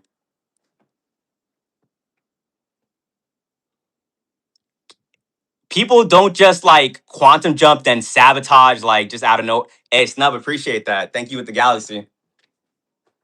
If you quantum jumped and then you hopped back into an old timeline, that you had to make like a big change. You had to be someone that was ignoring your discernment like big time. But for the most part, when you quantum jump, if you're staying on the path of elevating, you rarely go back. But there are situations where you will go back to an old timeline. And that happens to people that quantum jump very fast and they didn't work on their self concept. Some of you guys be having imposter syndrome. If you guys let that overtake you, that's gonna bounce you back to your old timeline. Some of you guys was always in survival mode. You quantum jump, you start getting all these blessings, you start getting money, you start dating a lot of people. You just get something you wasn't used to, and you start thinking like, oh, this feels horrible. This feels awkward. And then you start self-sabotaging. Self-concept, guys, remember our thoughts create our reality. You have to kind of reprogram your brain to believe you are worthy of these blessings. Remember, you had a curse on you. Your family had you believing that you were never going to be something. And a lot of times it's not malicious. It's a curse that's been passed down from generation to generation to generation. They didn't know any better and they tried to put that on you. So if you start to get out of what they programmed you to be, programming you to be poor, you start to feel like, yo, feels like this doesn't feel right. And what's some way, someone just said it. Thank you for that. But I'm gonna have everyone else try to put their different answers. What's some way you guys can work on your self concept? Drop those answers down in the chat. What's some ways you can work on your self concept to let you know you are worthy to quantum jump and to be in your next reality? Hey, Lisa, appreciate that. Hey, everyone in here, you don't have to send me gifts, but I do appreciate it. Thank you for the support. If you guys are here on my TikTok, shoot me a follow. I go live every single day. Also, tap into my YouTube, where this live will be uploaded afterwards. Listening to you, yes, routine every day. Remember your future, belief, self love. Yes, all these ones you guys are putting are amazing. One that I like a lot and I recommend everyone in here to do is to fall asleep to subliminals. When I started falling asleep to subliminals, my whole life changed immediately. Before I did social media, I was thinking to myself, like, people aren't gonna like what I say. I was having social anxiety about it. I'm like, what if I have haters?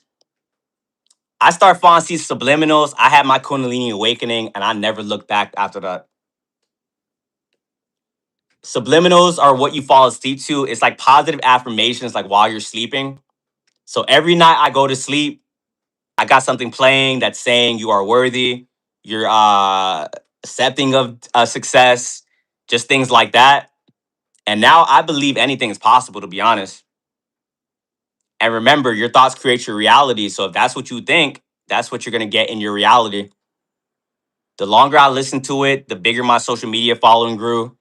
The more I started posting posts, and I didn't care what I was posting. Like, I'm like, not that I didn't care what I was posting, I didn't care how I was perceived for the most part. Right before, and remember, like, when you're in alignment, things are going to pop up in your reality. And I thought to myself, I'm like, 45 days, that seems like a short time. Time. Chris Josh, there you go. Everyone tapping with Chris. I think it's Chris Josh. But yeah, everyone tapping with Chris Josh. Amazing creator. But yeah, I started listening to subliminals. He did give a warning because you got to know when you quantum jump, all those things I was telling you guys throughout the stream is going to happen to you guys.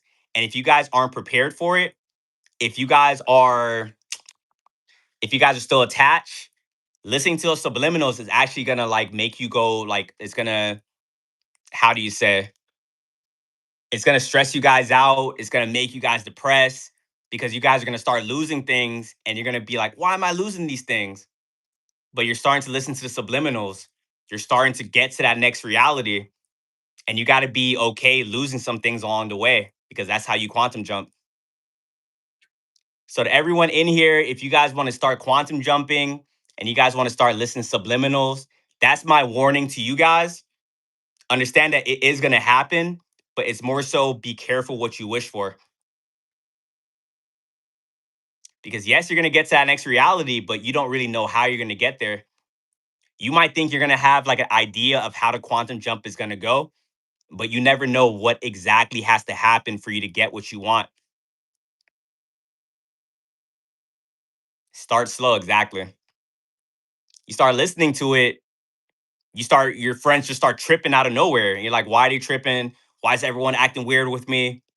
Some of you guys might get fired from your job for listening to it, but you got to remain grounded in what you're going through and understand that it's happening for a reason. You lose a job, you get a better job. You lose a friend, you get a better friend. You got to be in the flow of the universe and accept what is coming your way. But if you guys are fighting, you guys are going back and forth, that's when it's going to look very nasty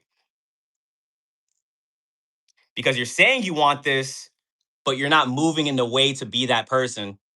And then you start being stuck in limbo, and being in that limbo is going to be horrible. You're going to be wondering to yourself like, why is this happening? What is going on?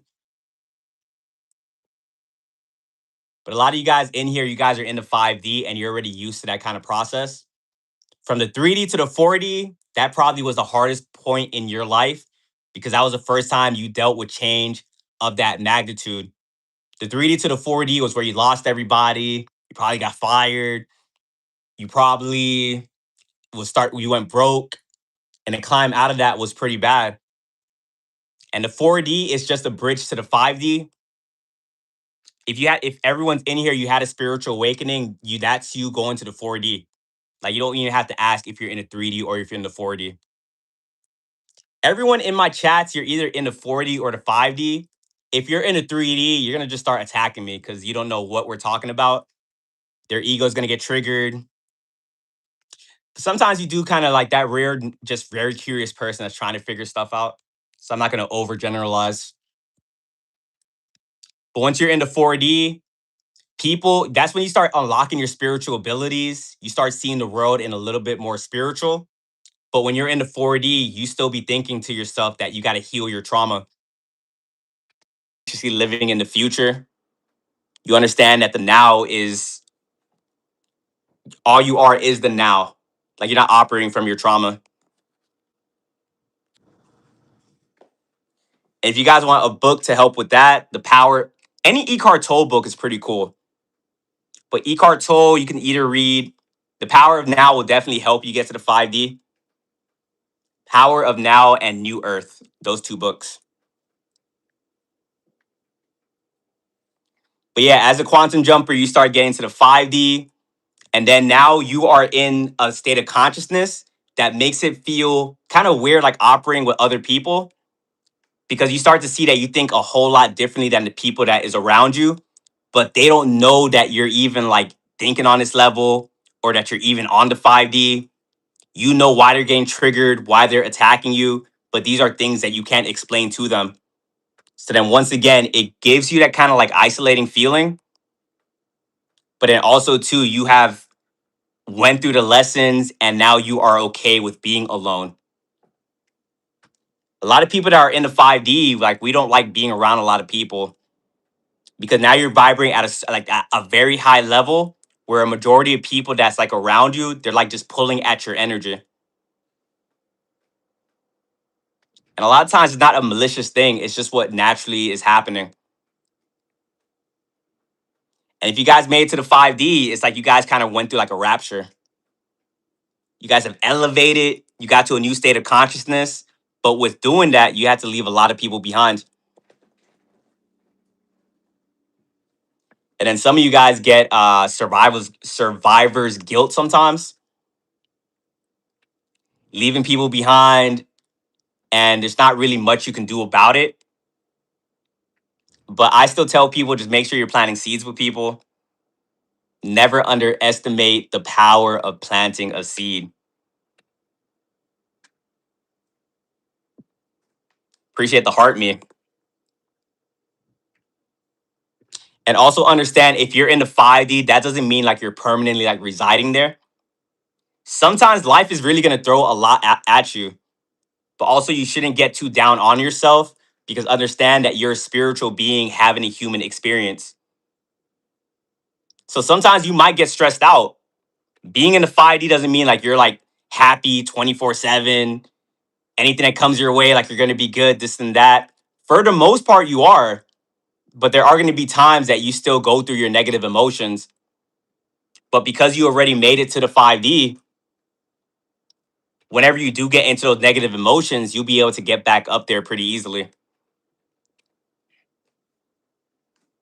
And then you also have the knowing of knowing if they people do attack you or life does throw something at you where you get triggered, that's more information for you to be able to go within, try to figure out what's going on and use that to evolve yourself even higher.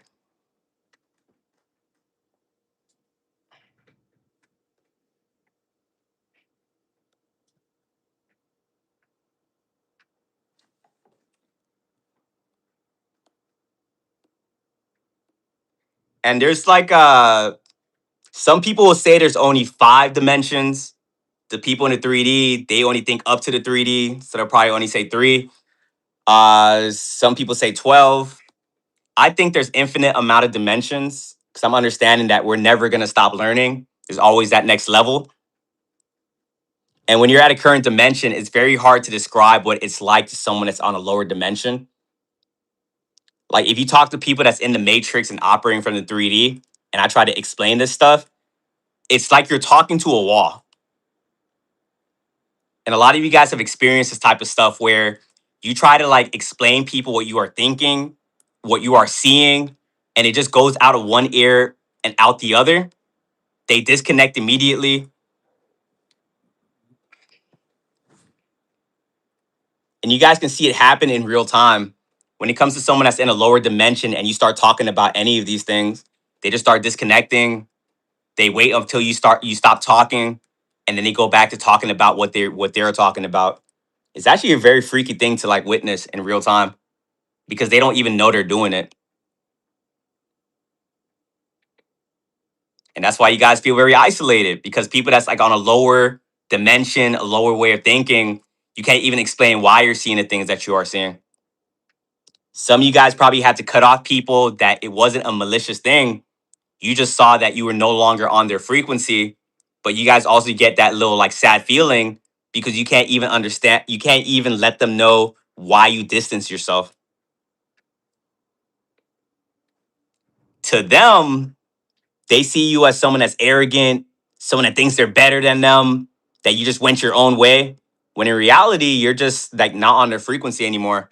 Like, it's not a malicious thing. It's just that if you are around that person, they're gonna start attacking you, not even knowing why. But when it comes back to the whole dimensions, once again, you can't explain to people that's on a lower dimension. And that means that me, I don't know what it's like being on a higher dimension. I can only talk about being a 5D being. I've talked to people that's like on a higher dimension, and I don't understand what they be talking about. But that's just motivation for me to keep learning and keep pushing to try to keep getting to the top. And as long as you guys are constantly evolving, constantly asking why, constantly pushing forward, you will always be a quantum jumper. And that's why I'm saying when you guys are mastering quantum jumping, you can never really get comfortable in the reality that you're currently in. And some of you guys already have that subconscious belief because when you guys are in here and you're saying that you can't have friends, you can't do this, in a way you are kind of right because you're constantly elevating. I mean, you can have friends, but you got to understand that if you have that friend, they're probably going to switch up on you in 3 months. They're probably going to do something weird. And because you guys don't want to really want to deal with that, the whole wishy-washy of how friends are going to be with your frequency, you guys stay to yourself. But honestly, if you guys find someone out there that is just committed to learning as you and that is on a similar frequency, those are people you can keep around you. But it's so very few people out there. I'm gonna just keep it real with you guys. So very few people that's like constantly asking why, constantly going through the pain of growing, trying to figure things out. And because of that, a lot of you guys just choose to stay to yourself. If that is your guys' experience, drop ones in the chat. Ones in the chat. You guys just choose to be to yourself because what do you look like going out there? Probably finding someone that's cool, but eventually, like you elevate, now you got an enemy on your hands. Now you got someone attacking you, being crazy, stalking you, trying to ruin your life. So a lot of you guys are just like, you know what? I'm gonna just attract my person. I'm gonna just stay in alignment, and eventually they're gonna come. Because also one thing you got to understand with the universe, with God, this reality, if you are chasing something, it's gonna run away from you. Chasing you puts you in the lack frequency. So if you're out there chasing friends, chasing a relationship, you're gonna get things that's running away from you, that's eventually gonna start doing the weird stuff that they do. Everything that you want in this reality, you can attract it. And some of you guys, the exact reason why you're not getting what you want is because you're such in a desperation state. Whatever you're trying to manifest is already yours. You just got to align yourself with that timeline, which is what the quantum jumping is. For example, if you want to be a millionaire, if you want to have the family, have the car, remember, this is your reality where you can have whatever you want. And that reality already exists. You just got to become the person that is already living in that reality. But if you're wanting it and you keep like you're like, when am I going to get it? When am I going to get it? Then you're not believing that you're going to get it and you're not that person that is deserving of it. A lot of times when you guys finally manifest that thing that you want, you don't ever like become super ecstatic like you thought you were, because as soon as you become that person that's going to manifest it, you already knew it was going to happen. You're like, I already knew this was going to come, like this was going to be my reality. It just took the 3D a minute to catch up to how I was already thinking. When you guys are trying to manifest, you guys got to like feel that feeling before you get the thing. If you guys are trying to manifest $1 million, for example, and I know a lot of you guys aren't trying to manifest that, but I'm just using that for an example. You guys got to feel that feeling right now. Like, think it. Think to yourself, like, oh, when I get $1 million, I'm going to feel like this. And feel it so much that by the time you get that $1 million, it's like now you're not feeling that anymore. You already knew this was going to happen a long time ago. And that's why some of you guys, when you first awaken and you start tapping into manifestation and quantum jumping, you guys have to do some type of like method to manifest. If you guys are in here manifesting, like what's some like tactics you guys be using? What's some methods you guys used in the beginning, or if you're using one right now? The one I was using in the beginning was the 369 method. Appreciate the rose. Journaling, visualization. Visualization is the one I'm doing right now currently.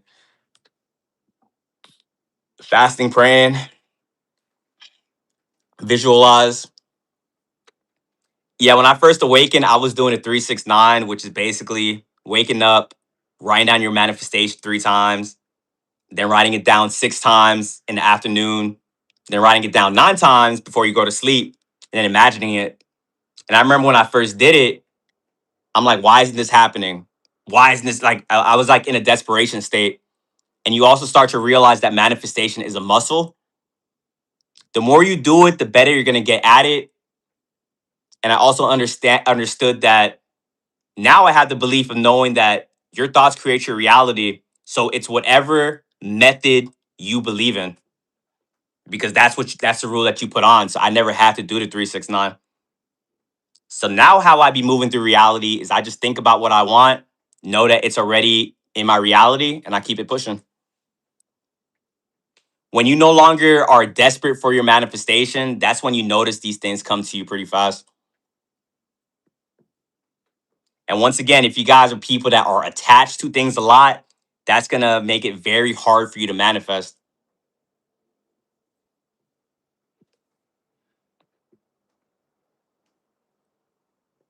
But once you guys start tapping into this stuff, you guys start getting proficient, reality becomes fun. Because once again, we didn't have this information when we were younger. So we were getting obliterated out here, thinking this stuff wasn't fair, and just thinking that we were just like at the demon's mercy. But now we have this information. Now we know how to quantum jump. And now this is when the demons don't want to be around us. Because now we're 5D beings that sees what's going on, and we can start moving accordingly. And it did not take us that long to figure this stuff out. You have demons that have been manipulating from like years and years. You guys figured this stuff out. You guys like went down the rabbit holes 3 6 months, and now they can't manipulate you. And you be thinking like, damn, like you would think that they were master manipulators at this point. But then you realize when you guys fully truly have discernment, when you guys truly see through people, master manipulators, that does not exist. It's just like low level manipulators.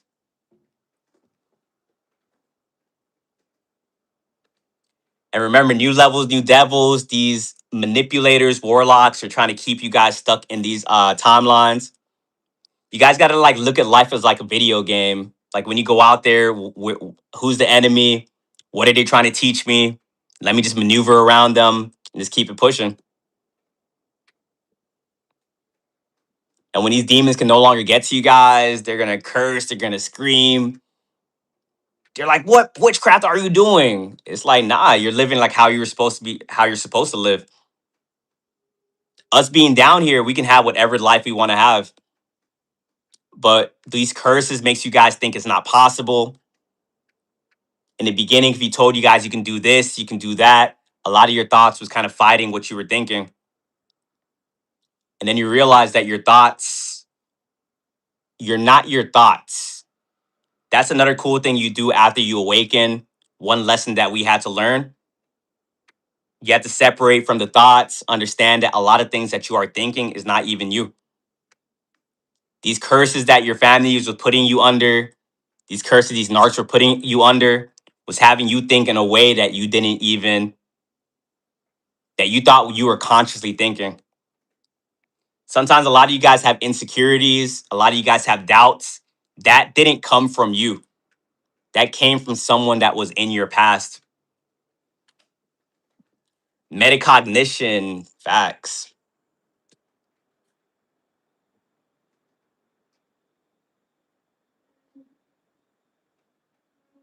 When you wake up, people they attack with all power. Yeah, it's kind of crazy. And once again, it's cool having a community where like you see everyone kind of like went through the same thing. But this matrix has like sleeper agents like within people. As soon as you start getting closer to the truth, that's when the agent smiths start tripping, they get weird, and they pull out all the stops to try to attack you and keep you in that timeline. That's why you guys experience some of the weirdest things out of people before you were trying to rationalize with them and trying to like be like, why are you doing this? You start to realize you cannot really like rationalize with these demons. You have them start doing weird stuff to you. You got to be so advanced at quantum jumping. You're like, hey, time to leave this timeline. Hey, Jonathan, appreciate it. Can't break what's already broken. Devil's cooked. Blessings to all our soldiers. Appreciate you. And then another thing you guys start to discover is you guys start tapping into quantum immortality. How many of you guys know what that is? And I got to be really careful with this conversation topic. Drop ones in the chat.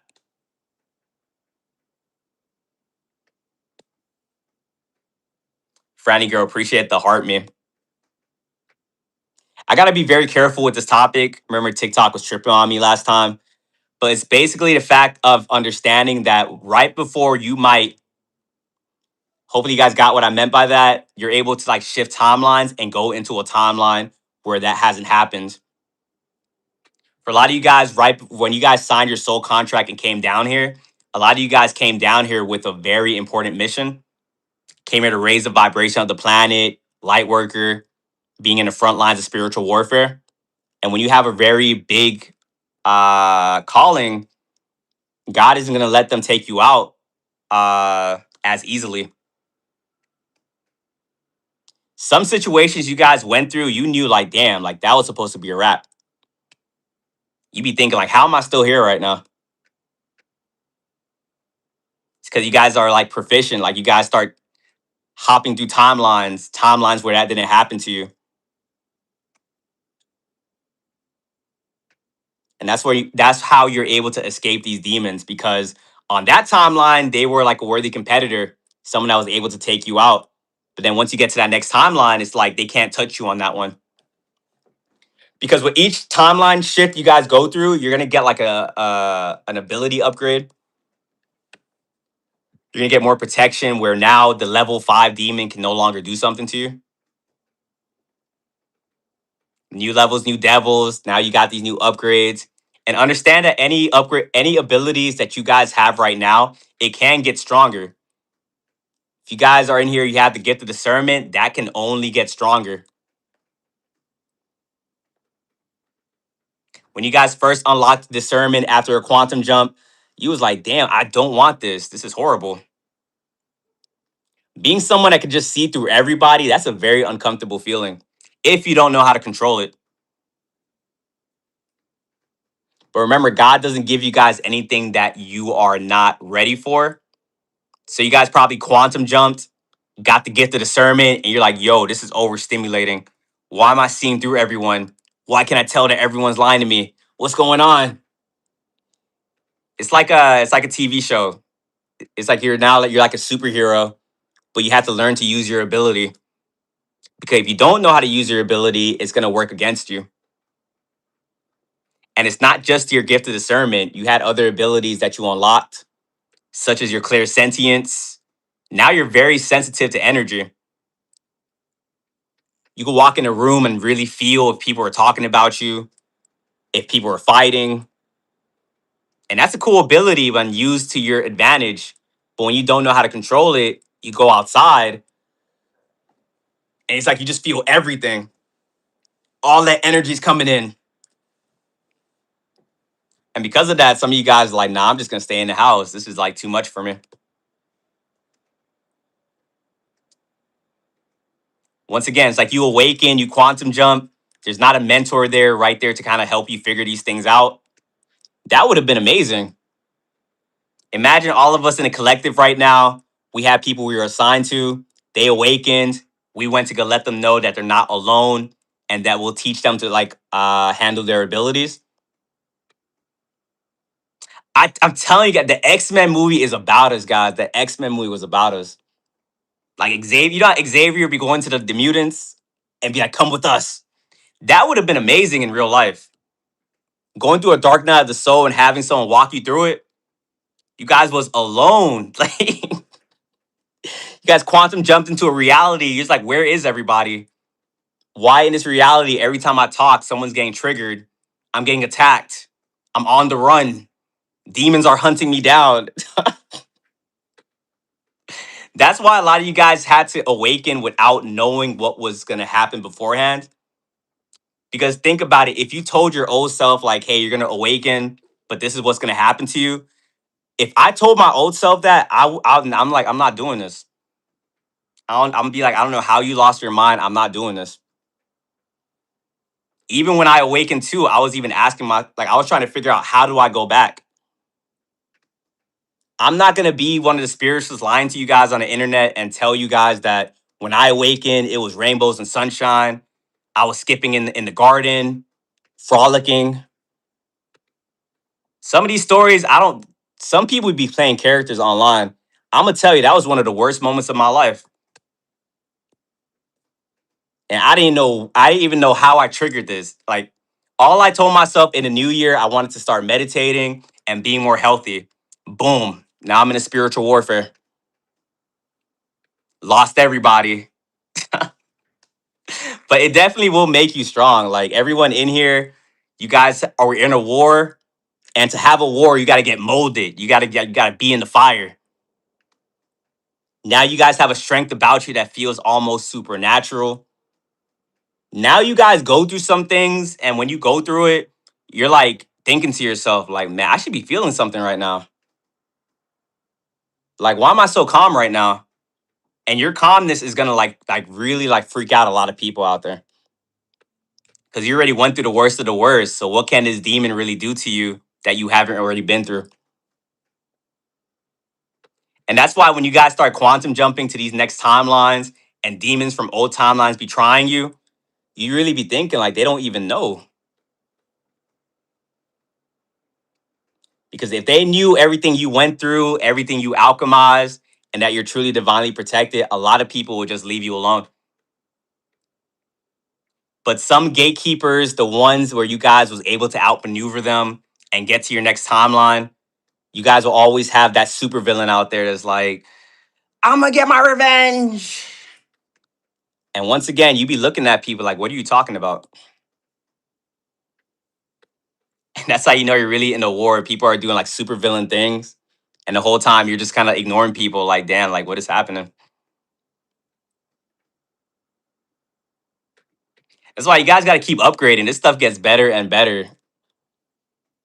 If you guys are in a bad situation right now, you don't know how you're going to make it out. Trust that if you guys are in this stream, you guys have probably already had your breakthrough or it's about to happen. And every time the breakthrough happens, it makes you all that bad stuff you went through, you're like, all right, it was worth it, honestly. And remember, these demons don't want you to get to that next timeline. So they're going to do everything they can. They're going to put out all the stops to stop you. Some of you guys, right before that breakthrough, you gotta battle an army of people. Some of you guys be telling me your stories, and then that kind of reminds me that, like, damn, I'm not the only one going through this stuff. I be doing one-on-ones with people. By the way, tap in, link in the bio. The amount of people that be attacking some of you guys, it'd be insane. They don't want you to succeed that bad. They literally like brought up a whole bunch of people. And there's a lot of people out there that's easily manipulated. There's a lot of people out there that's naive and it's willing to believe the first lie that is said about you. And you be wondering sometimes, like, why don't people try to confirm these things? Someone out there can like just say like one of the worst lies about you and immediately like, or a bet that person did that. Because a lot of these demons, these gatekeepers, they played a part right before you're about to have your breakthrough. You got to realize there's like a lot of double agents out there. We're in a Truman Show, guys. A lot of these people are in on it. And you be thinking to yourself, oh, they're cool. You know what? Nah, they're good. Even though you already went through like the worst of the worst, you guys have this, you guys always want to see the good in people. And that's a beautiful gift. Don't get me wrong. But you got to understand when you guys are truly on this path, like 90% of people are against you guys. And that's the honest truth. And the confusing part about it is like 90% of people are against you, but they can be good to each other. Like it's a weird thing. But then when you come around, they got to start teaming up and doing all these weird things. And it makes you think if you don't have a strong sense of self that you really are the bad guy, that you're the villain because why is everyone coming at me? But it's only because you're awake, you see what's going on and you become a threat to these people. And another scary thing is a lot of people don't know they're being used. Some people are just like downright evil. Like they accepted the path. They smile in other people's misery. Some people don't know they're getting used. And then sometimes you will have someone come against you and your empathy can tell you like, oh damn, they really didn't know what was going on. But it still doesn't mean you need to keep that person around you. If someone around you is easily manipulated to go against you, get that person out of your life. Because what do you mean all it took was one sentence for you to turn into an enemy against me? And if they turned on you and it got manipulated, they're gonna do it again. That's why some of you guys get into it. You guys have a showdown with the warlock, a narcissist. You come out on top. You get the W, but then the warlock sends someone that you probably trust to get some information out of you because that's their last ditch effort to keep you in that timeline. And a lot of you guys be falling for that second trap. You guys got to be aware at all times and realize that the enemy can attack you when you least expect it. If you guys unmask the narcissists out there, these people are very egotistical. A lot of them are not just going to leave you alone at that point. You unmask a narcissist, do you really think they're going to be like, ah, you got me, you got me. That was amazing. Shake my hand. Hey, you good, you good. And they go, I'm going to go traumatize that person now. Nah, they become obsessed with you guys. So obsessed, you don't even believe what you're seeing right now. You're like, am I really experiencing this? Because when you guys unmask a narcissist, when you guys kind of battle a narcissist and stuff like that, uh, narcissists thrive off of control. They like to be in control of the dynamic. And the people they surround themselves with are people that give them that control and people that allow them to be in that delusional reality. So when you come around, you unmask them, you show them their selves, they start freaking out. And the funny thing is, you guys don't even do anything. All you do is hold up a mirror to them. And their reflection is that bad that they start like malfunctioning, blowing up. It'd be very insane. Because they're not working on themselves, they're running away from their demons. So you show them a glimpse of who they are. They go so insane, they start saying you're them. Like if you show a narcissist like the reflection, no, no, no, that's you, that's you. And now you be confused. You're like, what is going on right now? And then before you guys start tapping into this stuff, you guys start quantum jumping and was like just flowing through reality. You guys will get stuck in a timeline because you believe like it's just so like irrational. You guys will stay stuck in a timeline for like a couple months or weeks because you're like, am I the narcissist? Like, what's going on? Like, trying to figure them out. All that is witchcraft to keep you guys stuck. And you got to be able to see through it, which sometimes it's hard because they be saying some very crazy things. And you guys are empathetic individuals. You're like, let me try to figure it out. They wouldn't be saying this for no reason. Yes, they will. Yes, they will. They will say whatever they can to like get you under their control and stuff like that. And then when it doesn't work, that's when they're gonna get the band of flying monkeys. Hey, those flying monkeys lit like you gotta admit, like they're very like they're loyal to the core. Cause some of those flying monkeys be knowing this stuff is bad. They just choose to not like really acknowledge it because they're like, I don't want to be a target. You probably have a flying monkey that was kind of cool with you, but then you start getting jumped, they'll just start like not look at you like they'll just be thinking like you shouldn't have angered the leader. And you're like, what are we talking about right now? What do you mean leader? But then the thing is, when you guys survive these attacks, you get to that next timeline and you're at peace and you came out on top. Super underrated stat, by the way.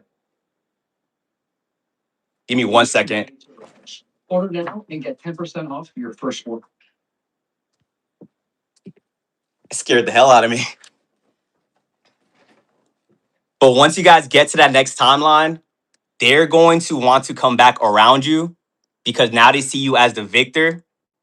And the flying monkeys, they want to be around people that's like strong.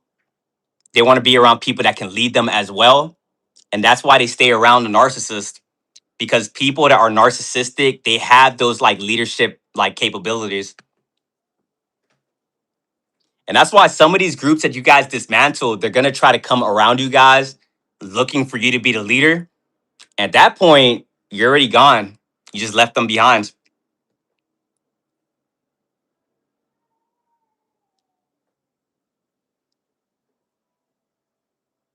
Going for the gray rock.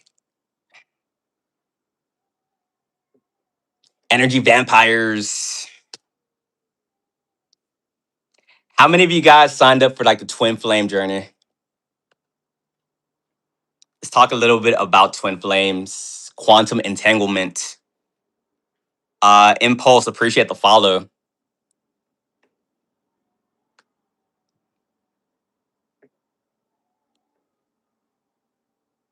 If you guys, another thing too, if you guys went through the twin flame journey, as I always be saying, you guys be signing up for some very hard lessons. Everyone has a twin flame, but not everyone meets that person. And for some people, that twin flame was what evolved you to the next level. Because twin flames, that journey within itself is to show you what you need to work on. Because once a twin flame walks out of your life, the trauma is going to be,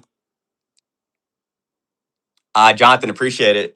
Love from Lake Havasu, Arizona. Thank you. Thank you. Yeah, those twin flames, if they walk away, the pain is going to be so bad. It's going to probably reopen some abandonment wounds that you guys had. And it's really going to make you guys kind of like lock in on yourselves. Some of you guys be asking to yourselves, like, can you be with your twin flame? I don't really see it happen a lot, but it is possible. But understand that, like, you're supposed to learn from that twin flame experience. And if you guys both heal, are you going to still want that other person? A lot of times in twin flame dynamics, it's always like one anxious attachment individual. And then there's like an avoidant. It's always one person running and one person chasing them. And sometimes like the avoidant has to learn to like finally be able to love again. And the anxious attachment has to learn to love themselves. Because if they truly love themselves, they wouldn't be chasing after somebody that didn't love them.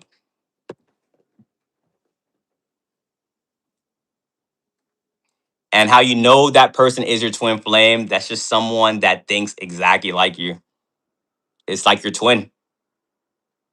It's not just a like-minded individual. Like you'll talk to your twin flame and you'll know off the bat that like this is your twin flame because you guys just think exactly the same.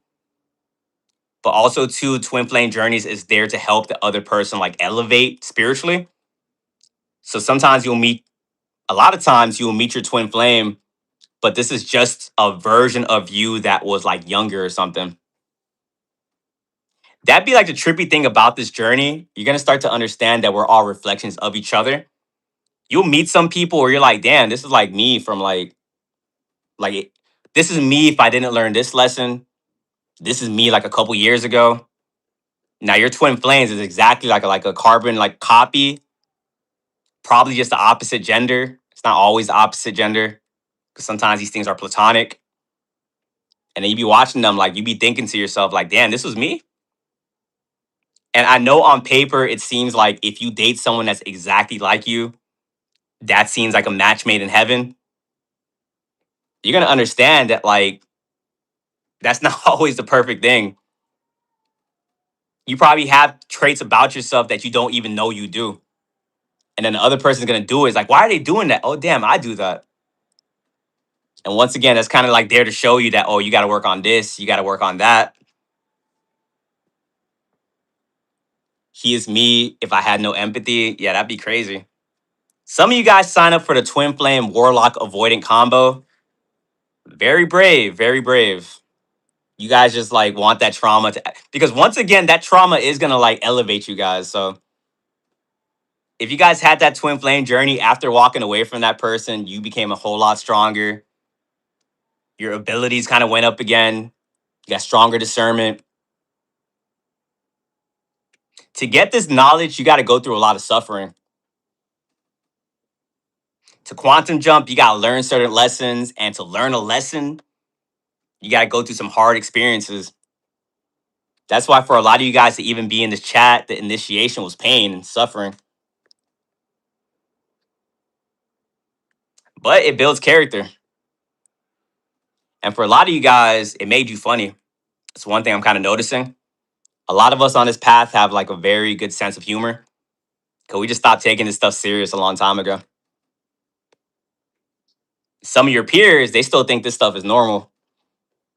So when like the bad stuff happens, like, why is it happening? To you guys, it's just like another Tuesday. You're like, yo, okay. 5 narcissists trying to jump me. Let's go. Twin flame, warlock, avoidant, super avenger. Okay, let's get it. Because then you also understand too, you're about to get like another ability if you go through some more trauma. So let's get it. Could your twin flames be a narc? A lot of the twin flames be narcissists. A lot of twin flames do not be good people. But a lot of you guys be under witchcraft spells. You guys be seeing your twin flame as like the best person in the world. When in reality, they're horrible.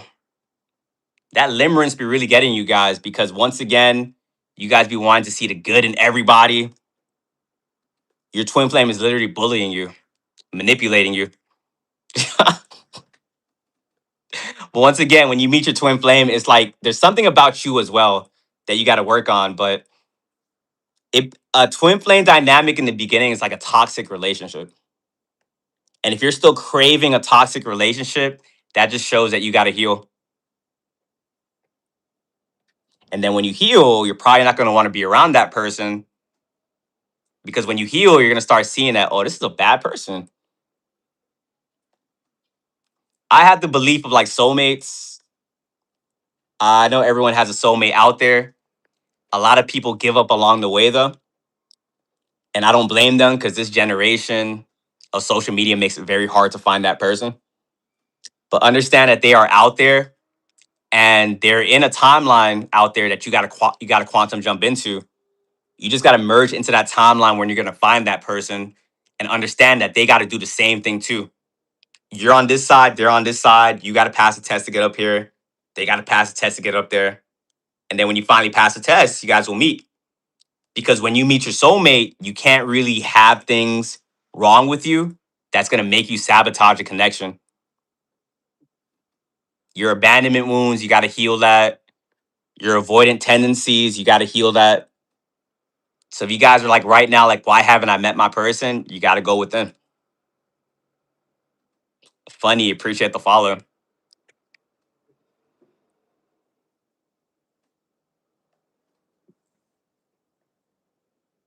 They're a mirror of me. If I heal and realize they are a bad person, that means I was a bad person. No, it doesn't mean everyone you attract, the attract what you are, it's a lot more nuance to it.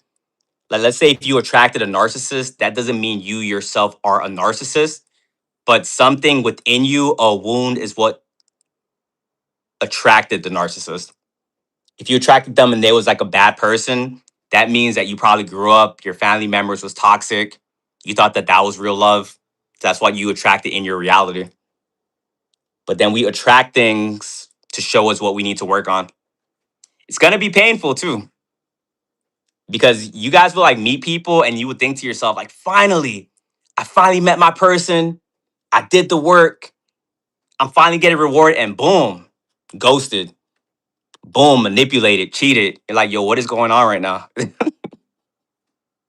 Some of you guys, like every person you met has been like some grand lesson that you had to like learn on this journey. And once again, that's because you guys signed up for it. You guys want the truth. You guys don't like illusions. All right, I don't want to be by myself. So I'm gonna ignore what I'm seeing. And that never goes well for you guys. Cause you can't ignore it. It's like you can't pretend, you can't be fake. If you see something, you're gonna address it. And if you don't address it, that's gonna manifest in a behavior. You're gonna start getting resentful, you're gonna start tripping, and you're like, oh no, like I gotta find someone that is on my frequency. Because some of you guys hated the fact in the beginning that you awakened and then you quantum jumped into a reality where dating was very hard for you. So you're about to settle. You're like, you know what? I'm just gonna date this person. I'm gonna ignore what I'm seeing. They literally manipulating you in front of your face. You're like trying to act like you ignore it, and they keep doing it, and you're like, damn, I can't do this. This is horrible. And that's why some of you guys start realizing you can't date someone that's unawakened. If you guys are dating someone that's still within the matrix and you awaken, at least my opinion is that's torturous. Because what are you guys gonna talk about? You come home, you're like, hey, honey, I'm home. How are you? They start talking about some Love Island or some matrixy thing that's going on, some distraction in the world. You're gonna like be losing your mind. That relationship's gonna last like a total of like 3 weeks. Unless you can like really pretend, like really just imagining it is like making me mad. Like I can't do that. But everyone's different. I'm not putting that rule on for everybody. That's just my preference. If you can date an NPC, hey, I wish you guys the best. I hope it goes well for you guys.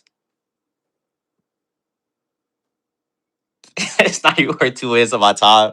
Now that is savage right there. Leon, appreciate the gift.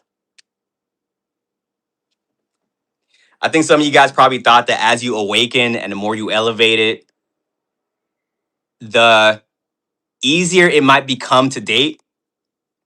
And I think some people kind of advertise it like that as well. Like, oh, you just got to heal. You got to do this. You'll be fine.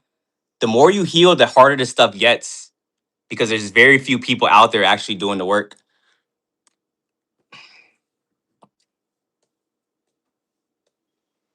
When you were your worst version, you had like the most dating options.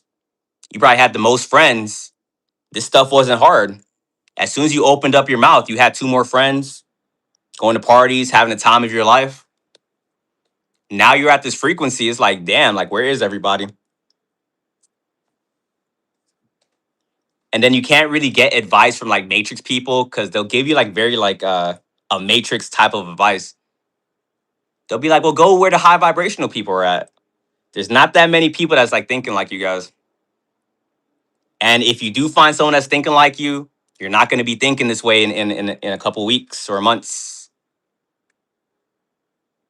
And you guys might think sometimes that you want to slow down. Maybe you shouldn't be learning as much as you're learning because the more you learn, the more you quantum jump, the more disconnected you feel from society. But that's just how you guys are programmed. Like, you guys aren't going to stop. You guys are always going to ask why. You guys are always going to try to figure things out. And that's why groups hate you guys. Because remember, groups are built off of collective narcissism. When everyone is just listening to that one person, you be like, no. You guys just scream no, that everyone's like looking at you like, can we say that? Did they just say that? And you're like, it's not right.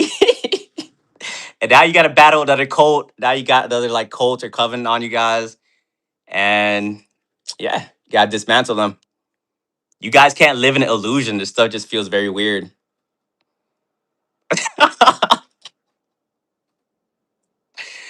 Yeah, you guys have learned for a long time. More quality over quantity, guys. I think at this point in your journey, if you guys are trying to be in friend groups of like more than like 5 people, at that point you're kind of like asking for it.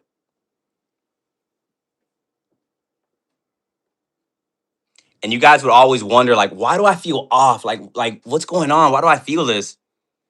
The crazy thing about having these psychic abilities is like you can just feel when like they're plotting on you. Like it's like insane. As soon as they make the decision in their head to start plotting on you, it's like your spider sense starts going off and they start having secret meetings about you. It's like you're just like feeling it. Like you be trying to think to yourself, like, I don't want to. Is this? Am I seeing this stuff correctly? Nah, they'll never do that. Come to find out that yes, they will, and it's always way worse than you assumed, because you always try to put your rose-colored glasses on it a little bit. These people be doing some wild stuff behind the scenes. Can feel the wind shift. Facts. Their energy tells on them all every time. Facts. And sometimes you guys don't even want to like believe what you're seeing in the instance of you be hoping they're good for their sake. Because also too, you guys don't even be talking to a lot of people like that. So you're like, please be normal. Please don't let my discernment be right. Like I'm actually hoping I'm wrong. Because if I don't talk to you guys, I'm gonna go another year not talking to somebody. And then they end up showing you in a season finale of your Truman Show, right before you quantum jump, the mask got revealed. You unmasked another Scooby Doo villain, and they would have gotten away with it too if it wasn't for your pattern recognition. This is what life is like, a Scooby, like your life is like a Scooby Doo episode. Okay, it's always the person like you least expect. It's never like the one where you're like, I could see that person betraying me. Like it's always like the one that was like the nicest to you, the one like you was like, oh, this person's pretty cool. Oh, they're weird. Out of nowhere. Jolie, appreciate it. What's up, Akua? What's good? I've been chilling. Nat, appreciate it. It's shocking every time. I'm telling you, like, at least it makes your guys' Truman Show interesting. You gotta like look at life as like, if someone was watching this, will they find your TV show interesting? And all the plot twists that be happening in your life, all the betrayals, all the psychopathic relationships, makes for a pretty good TV show. And that's why you just gotta find this stuff like pretty. That's why I find this stuff funny.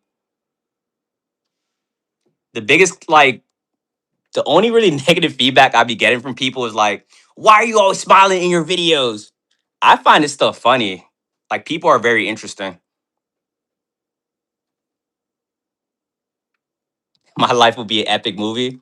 That's why I be telling you guys, write a book. Some of you guys have been sending me that book and I've been tapping in. Monetize off of the stuff you guys went through.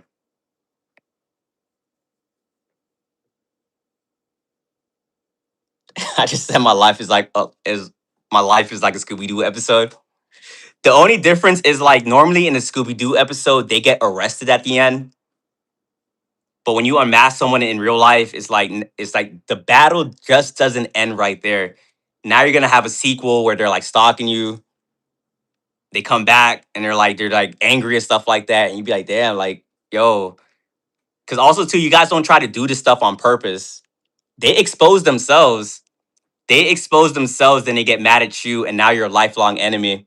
And while all this was happening, you didn't even know like it can get that bad.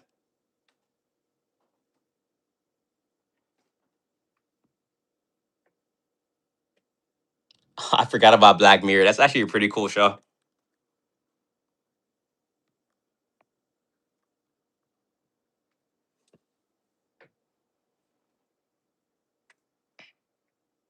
Unmasking family though, that is way more stressful to go through because you'll unmask a family member and other family members already knew about it and now they're gonna gaslight you. You can open up to another family member about what they did to you and they start acting like a cult, like they start getting nervous, like, why are you telling me this? We're supposed to maintain the illusion. People start telling you stuff like, that's just how they are.